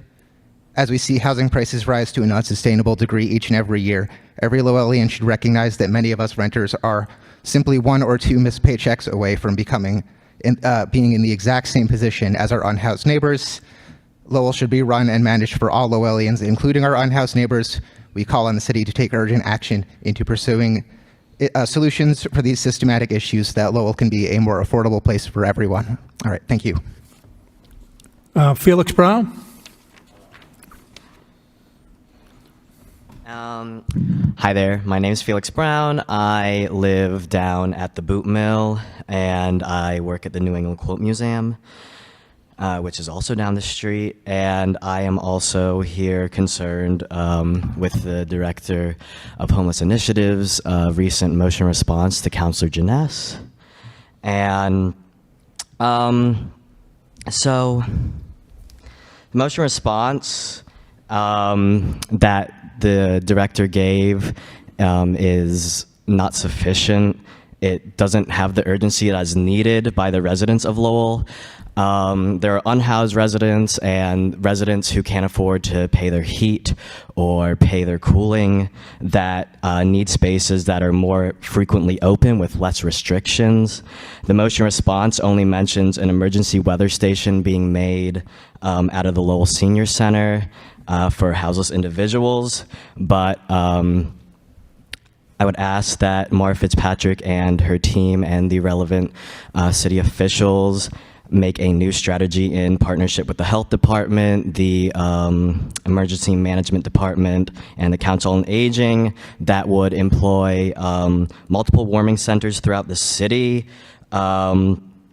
which would involve employing probably the senior center again, even though it was not employed as a warming center this year, but it has been in the past.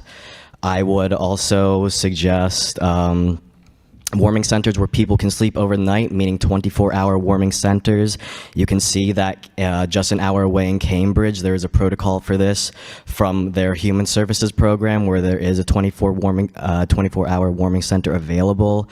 This can be easily modeled in Lowell. I also think warming centers would be more efficient if they had a low threshold of entry. For example, drug users can enter and stay in such warming centers as they are more vulnerable population and require this resource more than others.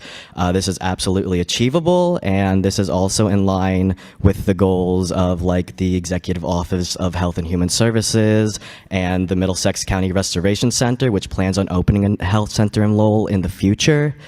And I think that rectifying the communication about when warming centers are open or when facilities such as this are open would also be important, such as using flyers, official government websites and services, and or even using social workers or social services to promote towards people that these resources are available for them to use.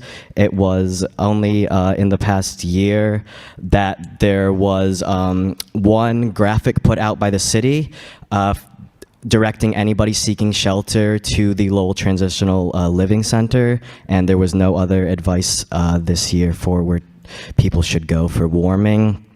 Funding for this initiative should be found anywhere necessary. It could come from the state, from the health department. Wrap it up. I'm sorry? 3 minutes is up, so you want to just wrap it up, please? Absolutely. If our city government cares about the dignity and well-being of our housing insecure neighbors, as it has claimed to do, I would think it be amenable that these conditions become much better for our neighbors, as I've suggested in talking here. I would urge the councilors and the city officials to take further consideration and urgency to this issue in order to create the proper codes and protocols for these situations. Thank you. Thank you. Councilor Janess? Thank you, Mr. Mayor. First, thank you to the administration for the response, and thank you to the speakers who came down and spoke tonight. We've all talked about the challenges facing the city of Lowell around housing many, many times on this floor over the past couple of years that I've been here. And, you know, I put this motion forward because I thought this was an innovative opportunity that the city of Worcester was able to put together. And I recognize that we may not have that perfect space to be able to do this, and that it takes time to get to a situation like Worcester was able to do. It took them 6 months with a ready-to-go building. And because of that, when we talked about the motion initially, I did mention that, you know, I didn't think that this was something that we were likely to accomplish for this winter. However, next winter is only 10 months away at this point. So this is really an effort to look forward, to see what we can do. Obviously, the city of Lowell cannot do it ourselves, just as Worcester didn't do it themselves. You know, they partnered with the same nonprofit that runs LTLC on Middlesex Street to run their temporary winter shelter at their RMV space. Whatever we do, we're going to need help from an organization like that as well. But I'm hopeful that the administration be willing to take this back and really kind of continue to look at how we can develop something like this going forward. Like I said, I know it's not going to happen overnight. I know that funding is a challenge. I know that partnerships is a challenge. Space is a challenge.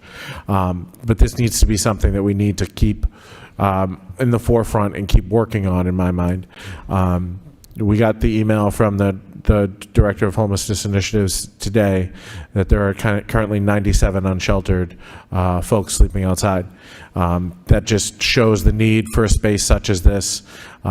We've been kind of lucky this winter. It hasn't been overly cold. We haven't had a lot of snow. But, you know, the Worcester space is open regardless of the weather. And so I think if we can look at figuring out how to develop something similar over time so that we can meet the needs of this population and try to reduce some of the challenges that they're facing, as well as the rest of the city, the neighbors, the businesses, and everybody else that, you know, is challenged by trying to exist with these folks who are out there trying to survive with whatever challenges they may have. So I would ask that the manager, you know, instructs the team to keep this on the forefront, try to find a way to move forward on this. We know it's not going to be an overnight thing, but I do think that this is an interesting opportunity and an interesting model that we can attempt to replicate here in the city. So I'm hopeful that we'll be able to continue moving on this. Councilor Leahy? Thank you. Thank you for the report. Thank you to the speakers that came down, but I do want to emphasize to people who come down and speak on these issues. I myself, along with other councilors, I know that we make calls to Ms. Fitzpatrick and Ms. Golden and to the administration, you know, several times a week. And the frustrating part that a lot of people don't understand is when you ask these people, where can I get you a place to go for the night? Some of them don't want to go in. It's 25 degrees out, and they'd rather stay out on the sidewalk with a blanket than go into a building. So it's not as easy as everyone thinks. I had one person turn down a sweatshirt that I went out and bought because he didn't like the color. I mean, it's a difficult situation. You have a lot of good people working very hard on this, and people who want to be housed seem to be housed. It's trying to convince that last 100 people to come inside. So I just think it's unfair. You know, we should all be working together on this and not trying to look at the negative side and be critical, but to look at, you know, what can we do like this motion does? What can we do to get these people the help that they need and to get them into shelter? Because there's a lot of good people working very hard on this. It's a sad situation with people that just don't want to come in out of the cold.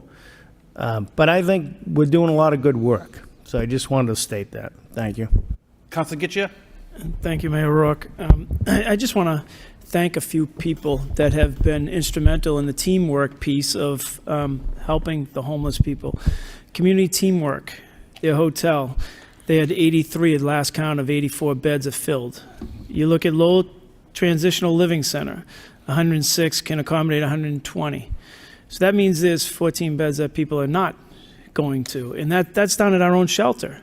So obviously there's an issue there. Life Connection Center, they serve 80 to 100 lunches daily. You look at the Elliott Church Day Program, serves breakfast, lunch, dinner, Monday through Friday to 60 plus individuals per day.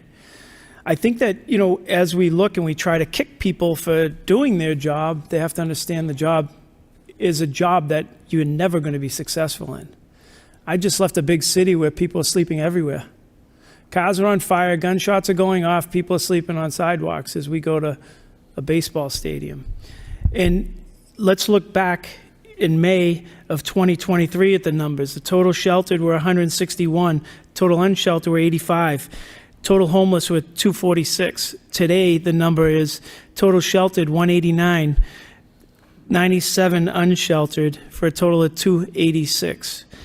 So when you look at it, 66% are sheltered, and we still have rooms in the transitional living in other places that people are saying no to. Or there may be dependency issues or whatever else there is out there, but trying to say we're going to open a senior center and put homeless people with our seniors, to me, that's not going to happen. You know, we're not going to take away food for seniors that go down there and they eat one meal a day and it's the only one they get is down at that senior center, or they get the chance to be around other seniors. It's just not an option on the table. You know, when you look at Worcester, it's a much bigger place and their RMV went out of business. So they had a building down there that they could do that within. We have the Smith Baker across the street that, you know, is falling down. So I don't understand how people don't think that we're trying to work for a solution, and we have open beds that people are not taking. So when they stand up and you speak at the microphone, you should understand that there are rooms available, there are things available, but we have almost the same number of people that are outside as last year at the same point in time. So I think that my hat's off to them even going down there every day and just doing that type of work. And I thank Ms. Fitzpatrick and Mrs. Golden for the hard work that they are doing. I thank the manager and his team for the stuff that they're reaching out, CTI and all the other programs that are out there day in and day out doing the tough work and not just standing up at a mic telling you how you're not doing something. So I think that this city is well represented in it when you compare it to other cities. I would love to know the number in Worcester that are unhoused, even though they have that space, because I guarantee it's more than the city of Lowell. So, and how many people are actually sleeping out there and not utilizing those beds? I think those numbers are important, and we're not seeing those as we read Worcester's thing. And I thank Councilor Janess for putting this forward, because I think we do need these updates, and we do need to see what's out there, and we do have to continue to think outside the box. Thank you, Mr. Mayor. Councilor Noon? Thank you, Mr. Mayor. Thank you, Mr. Manager, for the report, and thanks, Councilor Janess, for putting the motion. Councilor Gutierrez is correct. We have a number of partners in addressing this, trying to address this housing, unhoused population in our city. And Councilor Gutierrez lists a whole bunch of them, and they will continue to do their job to try to, as best as they can, to eliminate homelessness. You all agree that you're not going to do that. It would take a long time. It will take more work. And if we can do more, we should.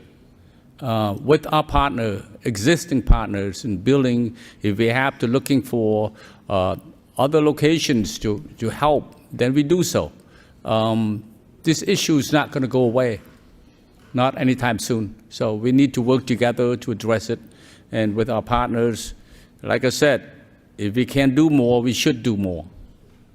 So maybe Mr. Managers take this report back and said, okay, what can we, with our partner, do more to help? Thank you. Councilor Scott? Thank you, Mr. Mayor. I'd also just like to point out, I guess, is that the report that we received today, as Councilor Gitchia said, so that there were 106 filled beds out of 120. This is run by the South Shore, the South Middlesex Opportunity Council is who runs LTLC. That is who is running the shelter in Worcester. I'm not sure what the difference is between asking them to go into a new space that we pay rent for and going into the current space that we pay rent for. I mean, I understand that we definitely need additional beds. I think that's a discussion that we need to have. I know there's been a lot of talk about having one just for females, and that the shelter is definitely cramped. But I just want to make it a point that we have not turned people away, to my knowledge. I cannot imagine our Health and Human Services coordinator not doing everything in her power to find beds for people that actively want them. Thank you. Thank you. I just, if I could, up here, just ask one question to Ms. Golden.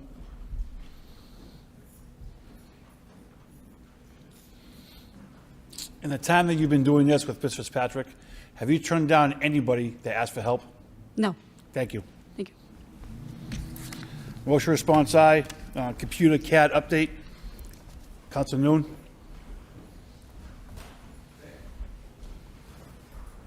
Thank you, Mr. Mayor. I want to thank Superintendent Hudon for the report. I'm encouraged to see that we're in the process of outfitting 38 cruisers with the CAT. What I'd like to know is that what is the timeline to get that done, to outfit those 38 cruisers with the CAT? Superintendent Hudon. Mr. Mayor, Mr. Manager, councilors, thank you very much, Councilor, for the question and for the timeline that we're looking at. I'm actually happy to report that we're nearing the end of phase 1 with the hardware installation, which includes the cradle point modems as well as the antenna and some of the rewiring that needs to be done in the actual cruisers. That was estimated to take 2 to 3 weeks. I think we're a little bit ahead of schedule, and I'll knock on wood for that.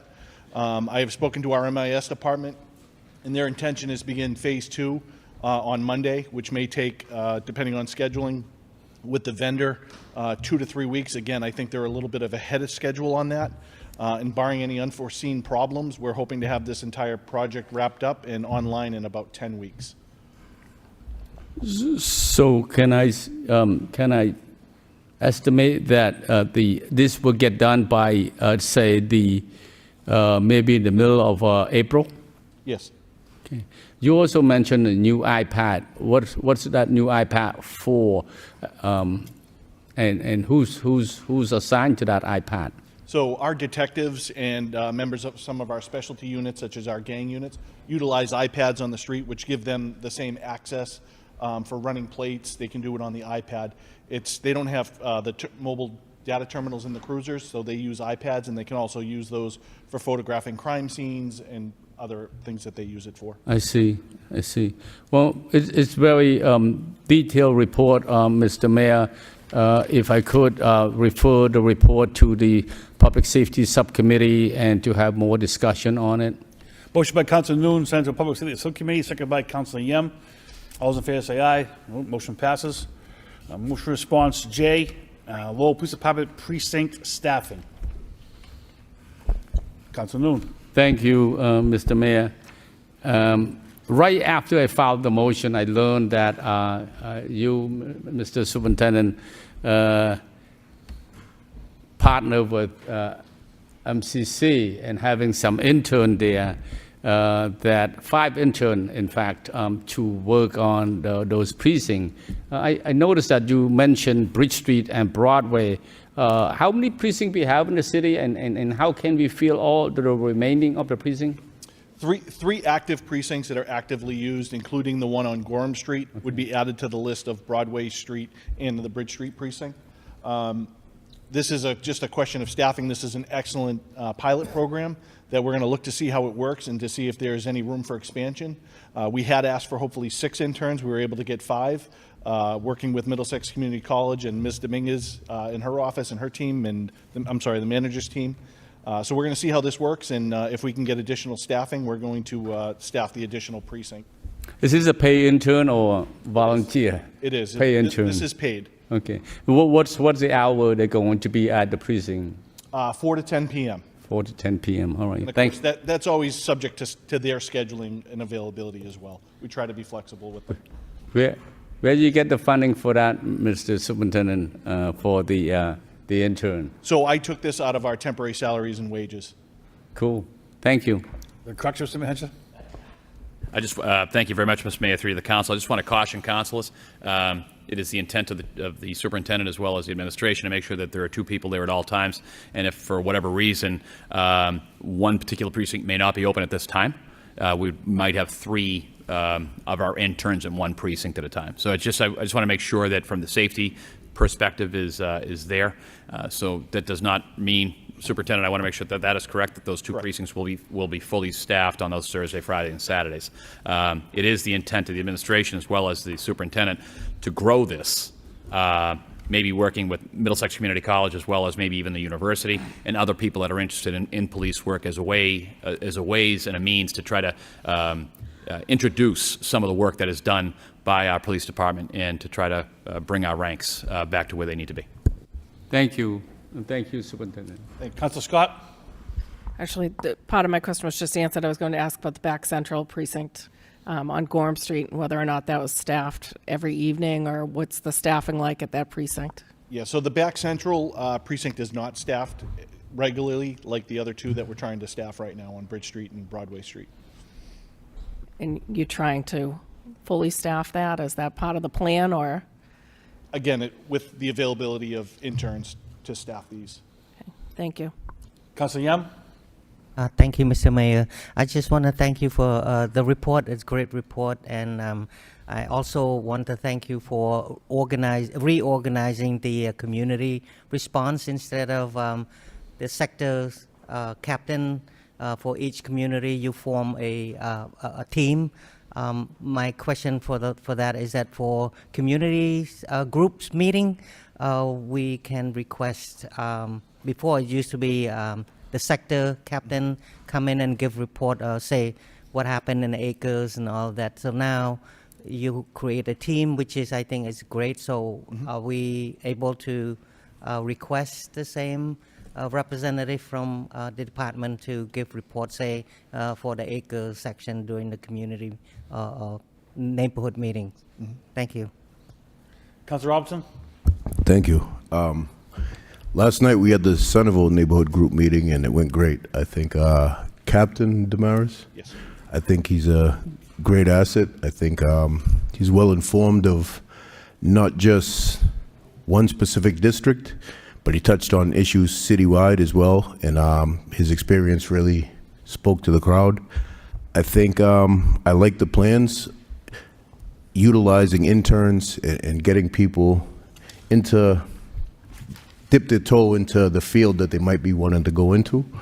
One of the things that was discussed and I'm looking forward to in Centerville on Bridge Street with that precinct is kind of making it more inviting. We've worked in the past, I believe, with Malika, and there was flowers maybe changed in the spring, but I mean, it's those little touches out in the planter boxes outside the precinct. And something that was raised by some of the constituents was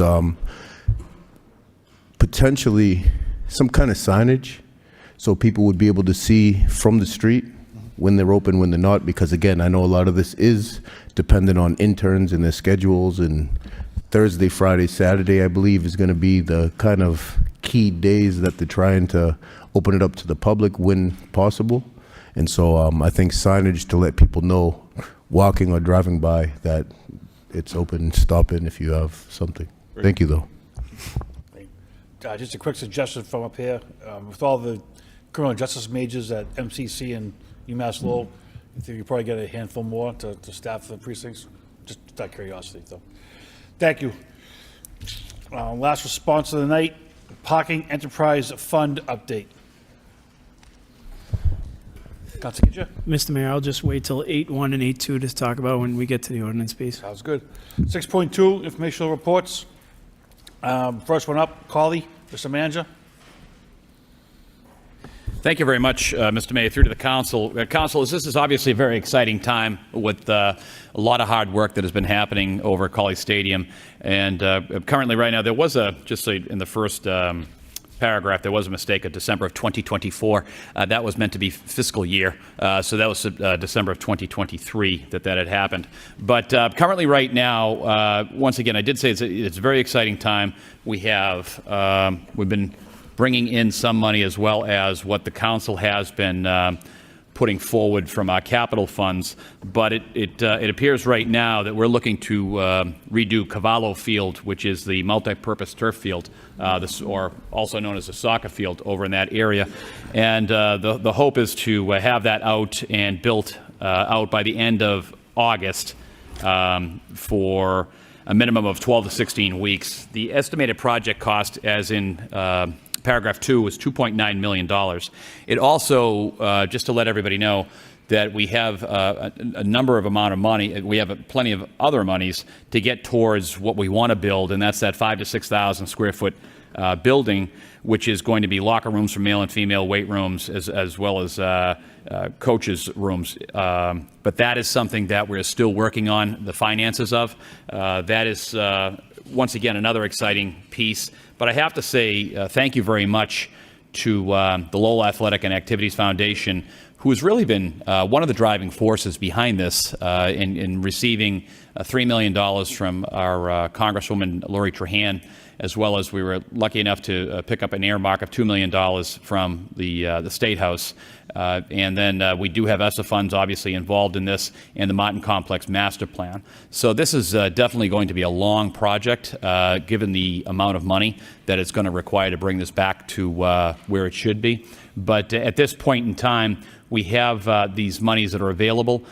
We have expenses that have been put forth in order to build this particular field, and I think it's a great first start to the reinvention, if you would, of Colley Stadium and the renovation of it. So if there's any questions, I'd gladly talk to you about this. But right now it appears that Cavallo Field will be off and running relatively soon. It's a very detailed, lengthy report. Subcommittee, Mr. Dakota, Councilor Dakota. Thank you, Mr. Mayor. Just one question, City Manager. I saw there was a $1.1 million ESSA donation from the Lowell School Department.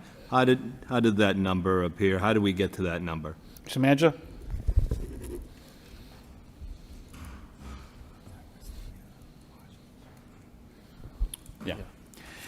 Council, thank you very much. I was just verifying with the CFO. That original dollar figure was put forth for the weight room that they were putting forth, which we thought at that time, putting a temporary structure for $1.1 million, it'd be better spent if we did it into a permanent structure. Okay. And of course, that permanent structure is going to cost more money. There's a whole host that I think that if it's Mr. Mayor had discussed going to subcommittee, there is a lot of moving parts with that new particular piece.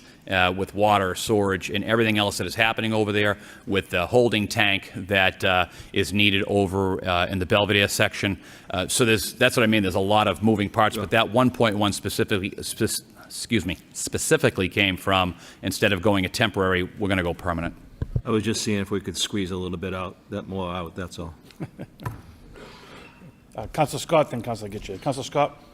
Oh, I was just going to make a motion to refer to a joint Parks and Finance Subcommittee. Motion to refer to joint Parks and Finance Subcommittee, seconded by Councilor Robinson. All those in favor say aye. No, motion passes. Councilor Gitche?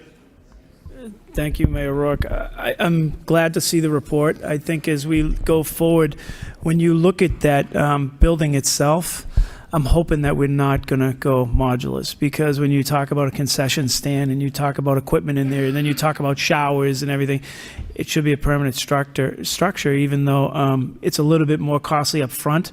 I think the long-term savings out of a permanent structure will absolutely be more beneficial to the city versus a flat roof on a modular system. So I know the pricing was here, but a flat roof on a modular is not good. So I'm hoping that we would look more so to the permanent solution because of the longevity of that. That's all. Councilor Scott? Sorry, if we can just amend that just to a Finance Subcommittee. Sure. Motion by Councilor Scott to send just to a Finance Subcommittee, seconded by Councilor Robinson. All those in favor say aye. Motion passes. Mr. Manager, something else? Yeah, thank you, Mr. Mayor. Just a point of clarification to people that are listening. This particular building will have multiple use until it changes over and the main stairway gets completed. So it's going to be used as a weight room. It's going to be used for our home teams, and then at the end of it, it'll be used as the visitors' side. So I just want to let everyone know it's going to have multiple uses in the beginning, and then at the end it'll be utilized for our visitors, men's room, ladies' room, as well as a place for concessions. So, Councilor Robinson? Thank you. But the CPC, they said there's no open space applications. Would the Colley Stadium project, could any portions of that be incorporated into the CPC funding stream? No. Mr. Manager? Thank you, Mr. Mayor, through the council. That is very possible, Councilor. We could do that, but we cannot use that funding mechanism for anything synthetic, i.e. turf, even tracking, I don't believe. But that's something we can look into for the following year. The funding stack that we have currently right now, the capital fund, is what we've been putting forward. We're trying to keep that stack moving forward. We do realize that this particular endeavor is going to cost quite a few millions of dollars. And once again, Lowell Athletics activities, as well as this entire council, has supported this, and we're going to continue to try to increase that stack. And maybe that's an opportunity for us to maybe look for another piece. I believe that money is typically $1.1 million per year, and about % in each bucket. Yeah, and there's a percentage piece that can go into each bucket. Thank you. Thank you. I know that there are a lot of people that have been involved in this for a lengthy period of time. This is actually a very exciting news for the entire city. In regards to the CPC stuff, I'd be interested to hear back from any possible changes in the rules that may qualify the project for it. But we were told previously that all the recommendations that we had made were not deemed to be eligible for it. But maybe times have changed. So that being said, there's a motion on the floor to send to a Finance Subcommittee that was passed. Moving on, we already did CPC recommendations. 6.2 is the free cash certification and explanation. Mr. Manager. Thank you very much, Mr. Mayor, through to the council. Councilors, this is a good opportunity to talk about what the free cash is happening. As many of you know, and it's really for the edification of the residents who are listening that may be not as familiar with the free cash term, but through the Department of Revenue, free cash, it represents approximately, it's requested that we have about 3 to 5% of free cash available at the end of the year per the Department of Revenue. And in this matter, we are at 3.2%, I believe, is the final number of the total dollar figure. And from that perspective, moving forward, it gives us an opportunity to, one, in your packet, you'll see that we'll be looking to replenish the rainy day fund, which is $3.4 million. And that $3.4 million goes back into our stabilization account. This is our policy to make sure that we do pay ourselves back. And in item 2 that you'll see as well, the additional funding of ongoing CBA negotiations. Many of you know that we have 17 unions coming up before the end of June, so those discussions, ground rules and whatnot, are happening as we speak. So that's a discussion that the administration feels as though it would be a good opportunity to put that money aside. The additional funding for various capital improvements, we are still obviously going to need capital monies, but this $2 million of various needs of capital equipment purchases as well as line striping, which is right there. Trying to build our reserves once again on item number 4, the $500,000 goes back into our stabilization account, and our stabilization account for the first time in quite some time would be up to $15 million, I think, and that's something being financially responsible and looking towards our credit rating. The other piece is our OPEB. Appropriating our free cash to the OPEB trust fund is something that, once again, is one of our policies. And in total, we're going to be looking at approximately $14 million. Now, this is making a good faith effort towards our total liability, which every community throughout the Commonwealth of Massachusetts has a real serious liability issue when it comes to OPEB. But this council, having made decisions in the past to say that we need to put, it is 5% of additional funding from a rainy day fund into that. The sixth piece that you'll notice is providing for various legal obligations. We had two obligations, and one of them being the Arcan Drive, and the second piece being Grand Manor. That is 2 pieces that we would finally, I guess, shake away from. And then, of course, workers' compensation that is spelled out there. And the elections department to support the upcoming presidential primary and the census is something that we're going to need to spend some money on as well. That is a real concern. One of the bigger pieces overall comes from the $7.5 million, and that is, excuse me, I lost my, apologize about that. Sorry about that. The appropriations for the police department and capital upgrades, as it says, the fuel master pump in the back, it's something that we've been pushing off, replacing beds in the lockup, soundproofing the criminal bureau, and additional portable radios, as well as an opportunity to purchase 4 new police cruisers. The various funding grant issues are about $201,000, and then the miscellaneous funds that I have a list in regards to miscellaneous funds, and that is a large portion of it is the opioid settlement funding, which we've had discussions about, the $528,000 that technically comes back into free cash at the end of the year, and then we are putting it back into the opioid settlement fund. So it's I may have the CFO explain this, but it's a segment that it needs to come back, and then we're going to push it back into its rightful place. The other professional services, the Treasurer's Office postage account, and the tax title account. So once again, getting back into the practice of free cash, the Technical Assistance Bureau recommends that every municipality, it's best practice to have 3 to 5% of its annual budget, and I do believe 3% of that number I have is $13.4 million. The 5% we would have $22.3 million. I'd be willing to take any and all discussions on this, but I think it's a good opportunity once again to reinvest some of these monies into things that I would say are an obligation by the administration. And then free cash is also available to assist in some of the funding sources of places that we feel as though is necessary to happen, whether it be in the police department, the grant processes, and funding of legal obligations, that if we didn't have this money, these legal obligations would be something that we would end up having to more than likely borrow money for. So I'd leave that and to the CFO if there's any other questions or concerns by the council. This is what we'd like to put forward. Councilor Getchia?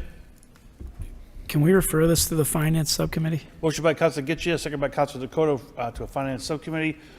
All those in favor say aye. Motion passes. Councilor Scott? I just have one question about that. I agree with that, but my only question is around, is any of this time sensitive? Is there any reason, like I know we have in here the law department court judgments. Is there anything that has to happen sooner than later or anything? I just want to make sure there's no penalties for not transferring the money now or anything like that. Manager? Council, and no, sorry, Mr. Mayor, through you to the council, there are no quote-unquote penalties with the exception of if we had the ability to put money on the street for, say, line striping or for vehicles, or just to, quite frankly, get rid of the obligations that we have under the various legal obligations we have. But we're not going to be penalized financially. We'll hold them. Attorney, Councilor. Yes, thank you, Mr. Mayor. So in terms of time sensitivity, April is my target date. That is the absolute where I have to take care of some of these things. So there's some time in between. We'll schedule it as quick as we can. So, okay, thank you. Councilor Getchia? So if there are some legal obligations, don't we have money in contingency that we can float over for now as a holding place for it and then replenish it with these funds afterwards as a line item transfer? So say we're in debt in our workman's compensation. Can't we just take that out of contingency to fill it in and then pay it back after? Mr. Manager? To the CFO. CFO? Thank you, Mr. Mayor. Typically, that would be an option that's available to us. However, in the 2024 budget, we built the manager's contingency using ARPA funding. And so the only eligible funding of the use would have to be consistent with the ARPA guidance. And so it was built to offer incentives to employees to rebuild the public sector workforce. And, so the manager has built that into the budget to fund a lot of the wage and classification program that's been ongoing throughout the year. I don't know necessarily that these uses would be consistent with the ARPA final rule. When I look at this, and I didn't want to get into this whole thing tonight, but when I look at this, I look at the 1.9 million for workman's compensation. And last year we had hundreds of thousands of dollars left over in that account that didn't get used in workman's compensation. So I'm wondering why, if we finance the budget correctly this year, why would we be in a deficit of almost $2 million in workman's compensation? If everything was budgeted correctly this year, I'm trying to figure out why these are in such deficits, like even when you look at the elections department. So that's the questions I think we should save for the finance subcommittee and just go over those things, because if we set a budget for this year, I don't understand why we're in such deficit right now with line item things that are actual continual cost and not one-time purchases. So that's where my question comes in. And I'll wait till we get to the finance subcommittee for it. We need a motion to accept and place on file informational reports by Councilor Janess, seconded by Councilor Leahy. All those in favor say aye. Motion passes. 6.3, communication, reappointments to various boards and commissions as follows. Joanne Keegan, the Board of Health. William Gavin, the Board of Health. George Villaris, Historical Board. Troy DePisa, Historic Board. Confirmation by Council is required. Roll call, Mr. Clerk.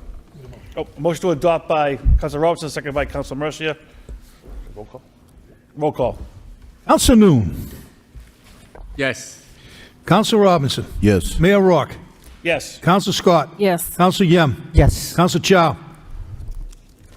Councilor Dakota. Yes.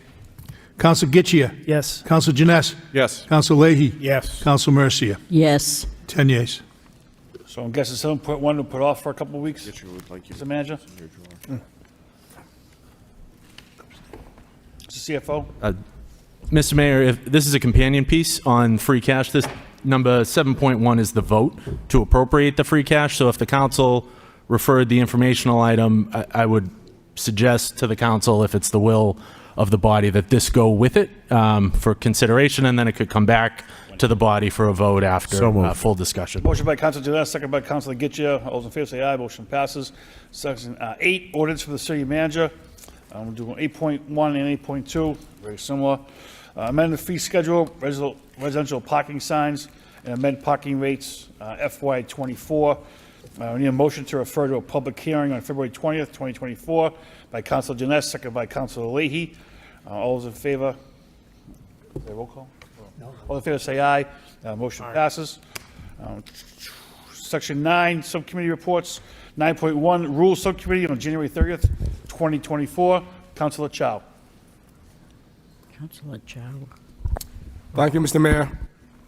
The Rules and Election Law Subcommittee met last week, January 30th, as a result of the two motions referred to the subcommittee regarding 1, procedure to fill a vacant council position open during term, and 2, procedure to censure a member of the body.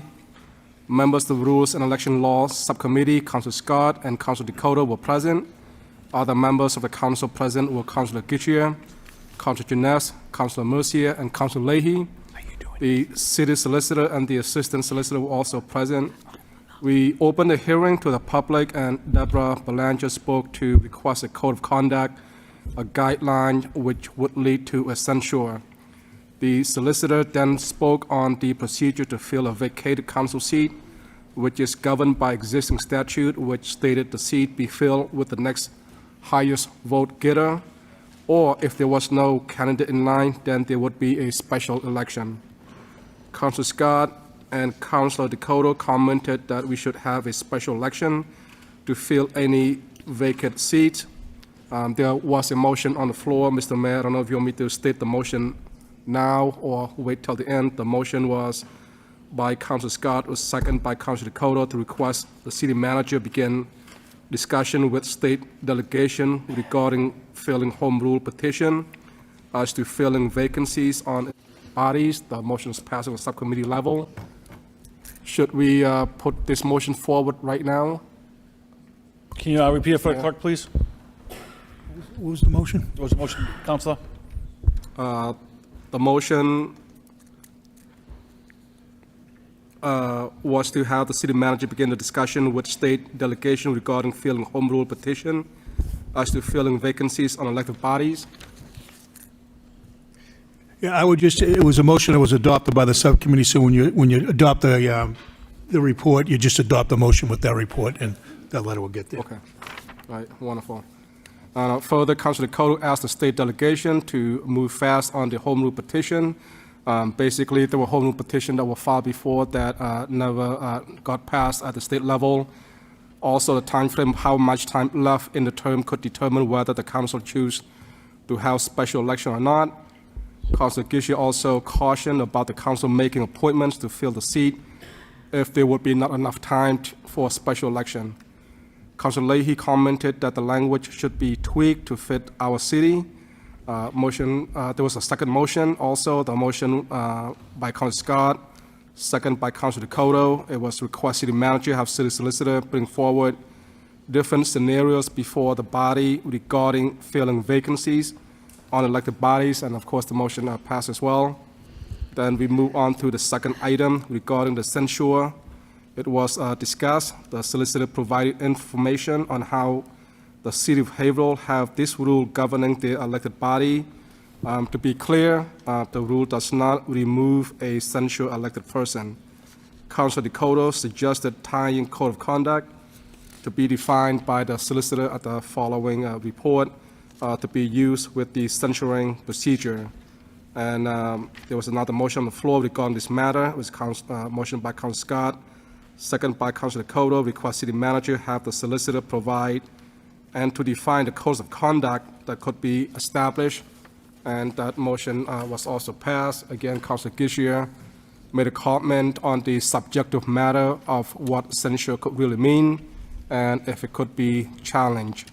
Councilor Scott also questioned about whether censure could lead to removal of a body. I also asked about how the censorship would be held in a public record, and the clerk mentioned that it would be in the public meetings minute. This is the report of the meeting. I'm not sure if the members, Councilor Dakota, Councilor Scott, would like to add anything else. Councilor Dakota? Thank you, Mr. Mayor. Councilor Chow pretty much summed it up. My question, well, my frustration maybe would be, and maybe I'll ask the city solicitors, that this has been filed twice. Is that correct? With the legislature? Mr. Manager? Yep. Through Thank you, the city Mr. Mayor. manager. Are you referring to the original home rule petition that was filed? Right. Yeah, so it was filed initially in the, I think it was 2021, and then it was refiled in the current session that we're in right now. So how optimistic are we that we're going to do this again and we're going to get any further than we have in the last two? Well, I think it helps to always be optimistic, but Well, I'm wondering if, we're looking at a state a state representation, obviously, and through the council. I mean, there's got to be a better way for us to go about this if we're hitting a roadblock in the last two times we've tried. So I don't know if we get creative here and try to get our message through that this is what we're trying to do. We're getting on home rule petition to get this through. So I'm not sure why the legislature didn't act upon it both times, but I'll leave it. Mr. Manager? I'll yield the floor to my colleagues. Mr. Manager? Thank you very much, Mr. Mayor, through you to the council. Council, I'll give a call to all four of our delegation members to find out what the position is on this, to find out how we can get this done expeditiously. Thank you. I know there's a motion that's outstanding about bringing the entire delegation to a council meeting, maybe before to a subcommittee. If we could possibly set a date for that and invite all four of them, and whether they show up or not, if they do, we could bring that up and ask them. That's a great idea, Mr. Mayor. I think that should help. Councilor Scott? To you, to the solicitor? Yeah, to the solicitor, please. If you could just update, we're waiting for a response right now back to the subcommittee. So quickly, where the city manager Golden said he's going to reach out to the delegation on the previous home rule petition that was filed. My understanding, the takeaway from the subcommittee meeting was that the idea is going to be to reach out to the delegation. We do not want to go forward, or my understanding is that we really no longer want to pursue that home rule petition, that actual House bill, and we want to move forward with something different. So that's something that we are going to have to communicate with the delegation at some point anyway. So maybe that can all be done sort of at once.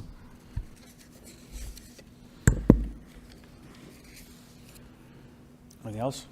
No? All right, that being said, this evening, we also had a Parks Recreation report to accept report of progress by Councilor Chow, second by Councilor Dakota. All those in favor say aye. Motion passes. Councilor Mercia, this evening's Parks and Recreation Subcommittee. Yes, thank you, Mr. Mayor. This evening at 5:30, we met for an hour with there was the Parks and Recreation Subcommittee. There was a second issue on the agenda tonight, which was the state earmarked funds for the Gage Field, which we did not have a chance to get to, but I'll schedule another subcommittee specifically for that. So, along with my members on the subcommittee was Councilor Gitchia and Councilor Leahy. It was well attended. We also had Councilor Paul Rathayen, who was there from the very beginning, and shortly thereafter, Councilors Corey Robinson, Kim Scott, and Councilor Vesna Noon came in and joined us. We had members of the Board of Parks. We had Haley Williams, who put all this together, the handbook. She's the secretary for the Board of Parks. We had Ryan Rourke from the Board of Parks, along with Keith Rudy and John Linehan, the chair. We also had the newest member, Ka Nendi. I hope I'm pronouncing her name right. So the board was well attended. We met some time ago in 2023, and we talked about, we had different questions at that time. So it put a spark in the ear of the Board of Parks to try to go over and go back to the handbook that they had about the policy and procedures and see what we could do, what they could do to amend it and make it more clearer and understanding, like how to request a permit, step-by-step process online. So then they talked about some parks are only permitted for special events since the areas are considered passive parks or playgrounds. And they specifically talked about the Board of Parks has the jurisdiction and authority to act in all instances for the promotion and conduct of recreation, play, sports, and other similar acts with regard to the use of playgrounds, parks, stadiums, and etc. And they talked about in accordance with Mass General Law, Chapter 45, Section 2, Solicitor Williams, because we're going to, in time, pass this to you so that you could update us and clarify what exactly Mass General Law, Chapter 45, Section 2 is. It says that, but it doesn't tell us what it is, and so we're going to further do that. So when we talked about the handbook, we also talked about updating everything and how to do the permits. They did it step by step, made it more understandable for people so that you didn't have to guess. It was a step by step, and it was bringing you through the website. So that was very interesting, and they went along step by step. They talked about rule number 5 in the regulations that says no dogs allowed in the park, because a dog park is for the park, for the dogs, not every park. Then they talked about payment, permit payment, which Councilor Gitchia thought was very important. Payments are due 2 weeks prior to the start date of the permit. If a request falls short of the 2-week deadline, the permits must be paid in full within 48 hours after the board meeting. So it became much clearer what you can do, what you can't do. The policy was changed on page 9, and it outlines different things that were done. And they talked about a resident that rent the field and sublease it to a non-residential. Well, if that happens, and it has in the past, and we find out about it, we will revoke the permit, because residents rent the field at a specific price. It is not up to them to sublease it to a non-resident. If you're being pulling a permit, it's specifically for you. The mechanisms and the fees, leaving it open, looking at what the other communities are doing to have field accessible. We are more reasonable in our parks than any other place. But you need extra service, and we have to, if you need extra service, we have to change the charges, and timing is very crucial. So we received an update on the fee structure. That was very important as well. For example, Shed Park and Collie require custodians, and these fees went up from $120 to $150. So there were many things that were discussed, and we thought that we were going to send this to the city solicitor to review it and come back with it restructured as the way that we had agreed. But there were more questions on the subcommittee, so we're going to meet again, because they're going to take into consideration what the members of the Parks Board subcommittee people, councilors discussed, and they're going to take it back and redo it over and retweak it even again, because my brilliant co-hosts on the subcommittees were just tremendous with the questions, and they're going to clarify those. So, and once this is completed, it is going to go on the website and be complete.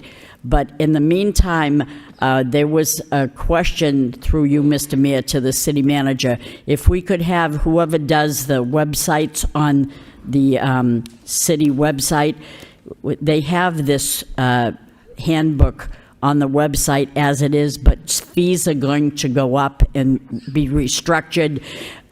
They're all right now, but we want a little notation that says that these fees will be subject to change in the near future, so that people will be aware of that.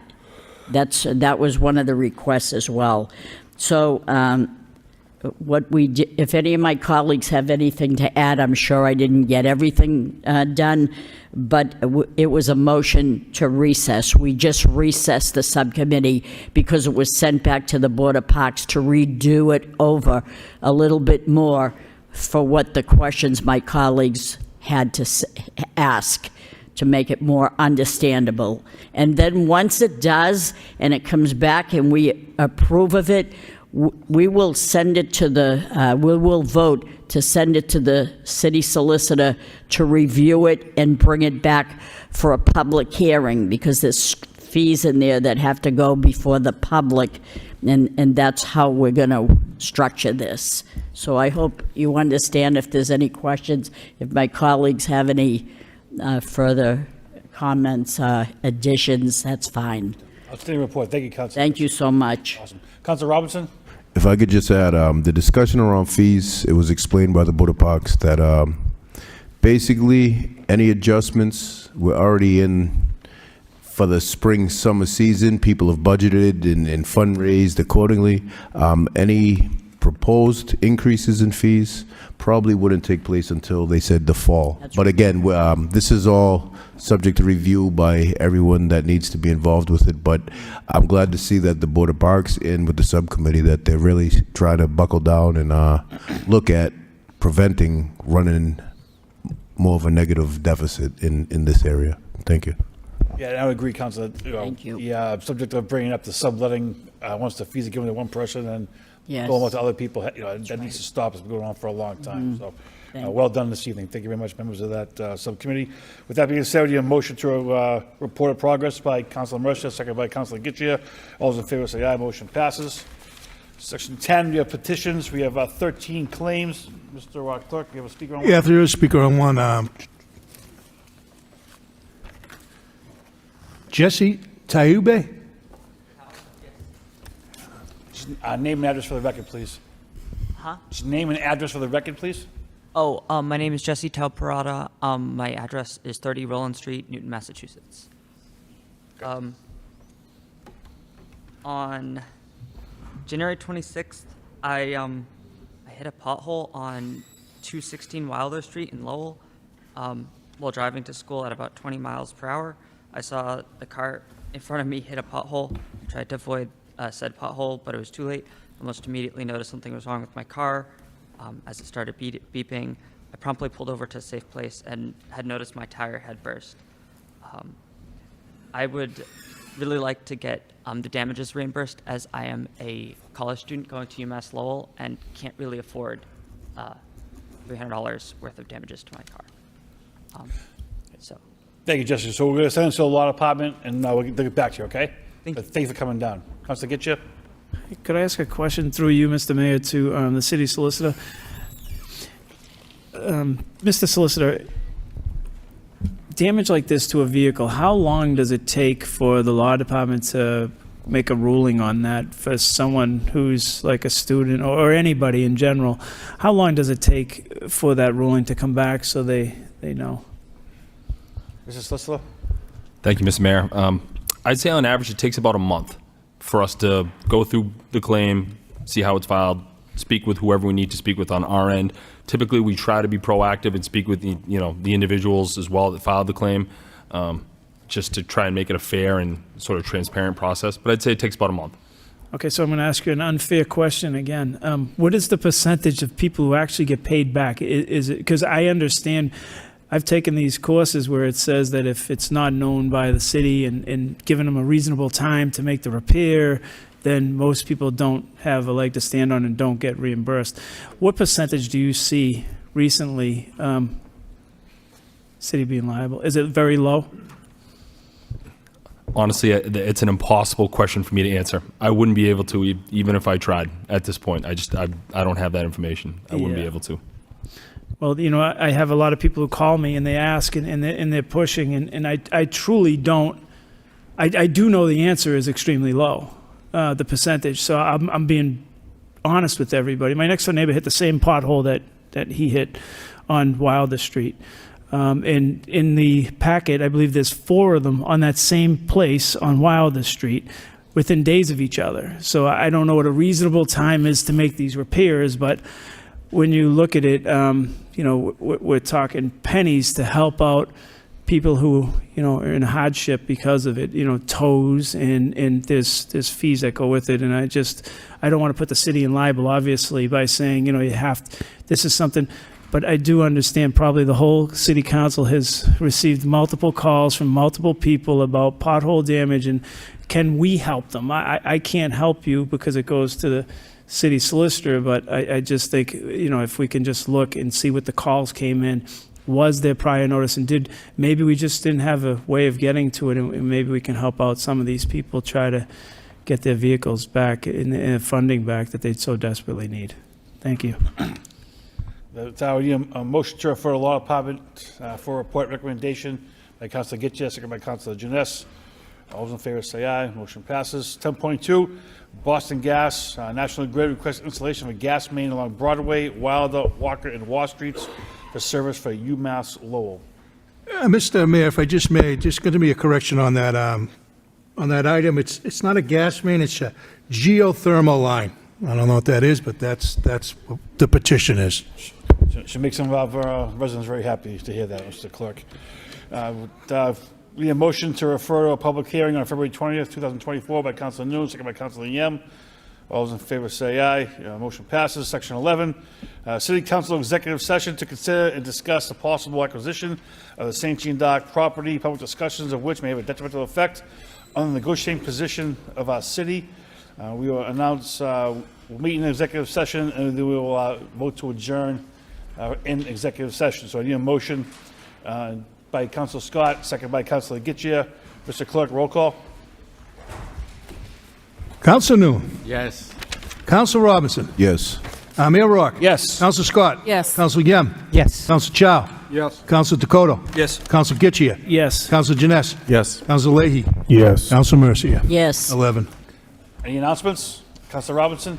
It was brought to my attention that this weekend, I believe it is, we're gonna have a lot of people in the city for some dancing that's going on. Or is that this weekend at Lowell Memorial Auditorium? I just wanted to put that out there in the form of an announcement because I know in other times our local businesses have kind of been caught with their pants down, like trying to staff up in order to, you know, facilitate the desire for lunch, so, or whatever it may be. So, I mean, anyone that's listening, we're expecting some people in the city this weekend, so it might be a good time. And I don't know if the city can maybe get that out through whatever channels to kind of give a heads up to our business community. Thank you. Thank you. Councilor Yem? Thank you, Mr. Mayor. I just want to wish everyone in the chamber and who are watching at home a happy and healthy Lunar New Year's, which is February 10th. Thank you. You got it. All right. See you in executive session.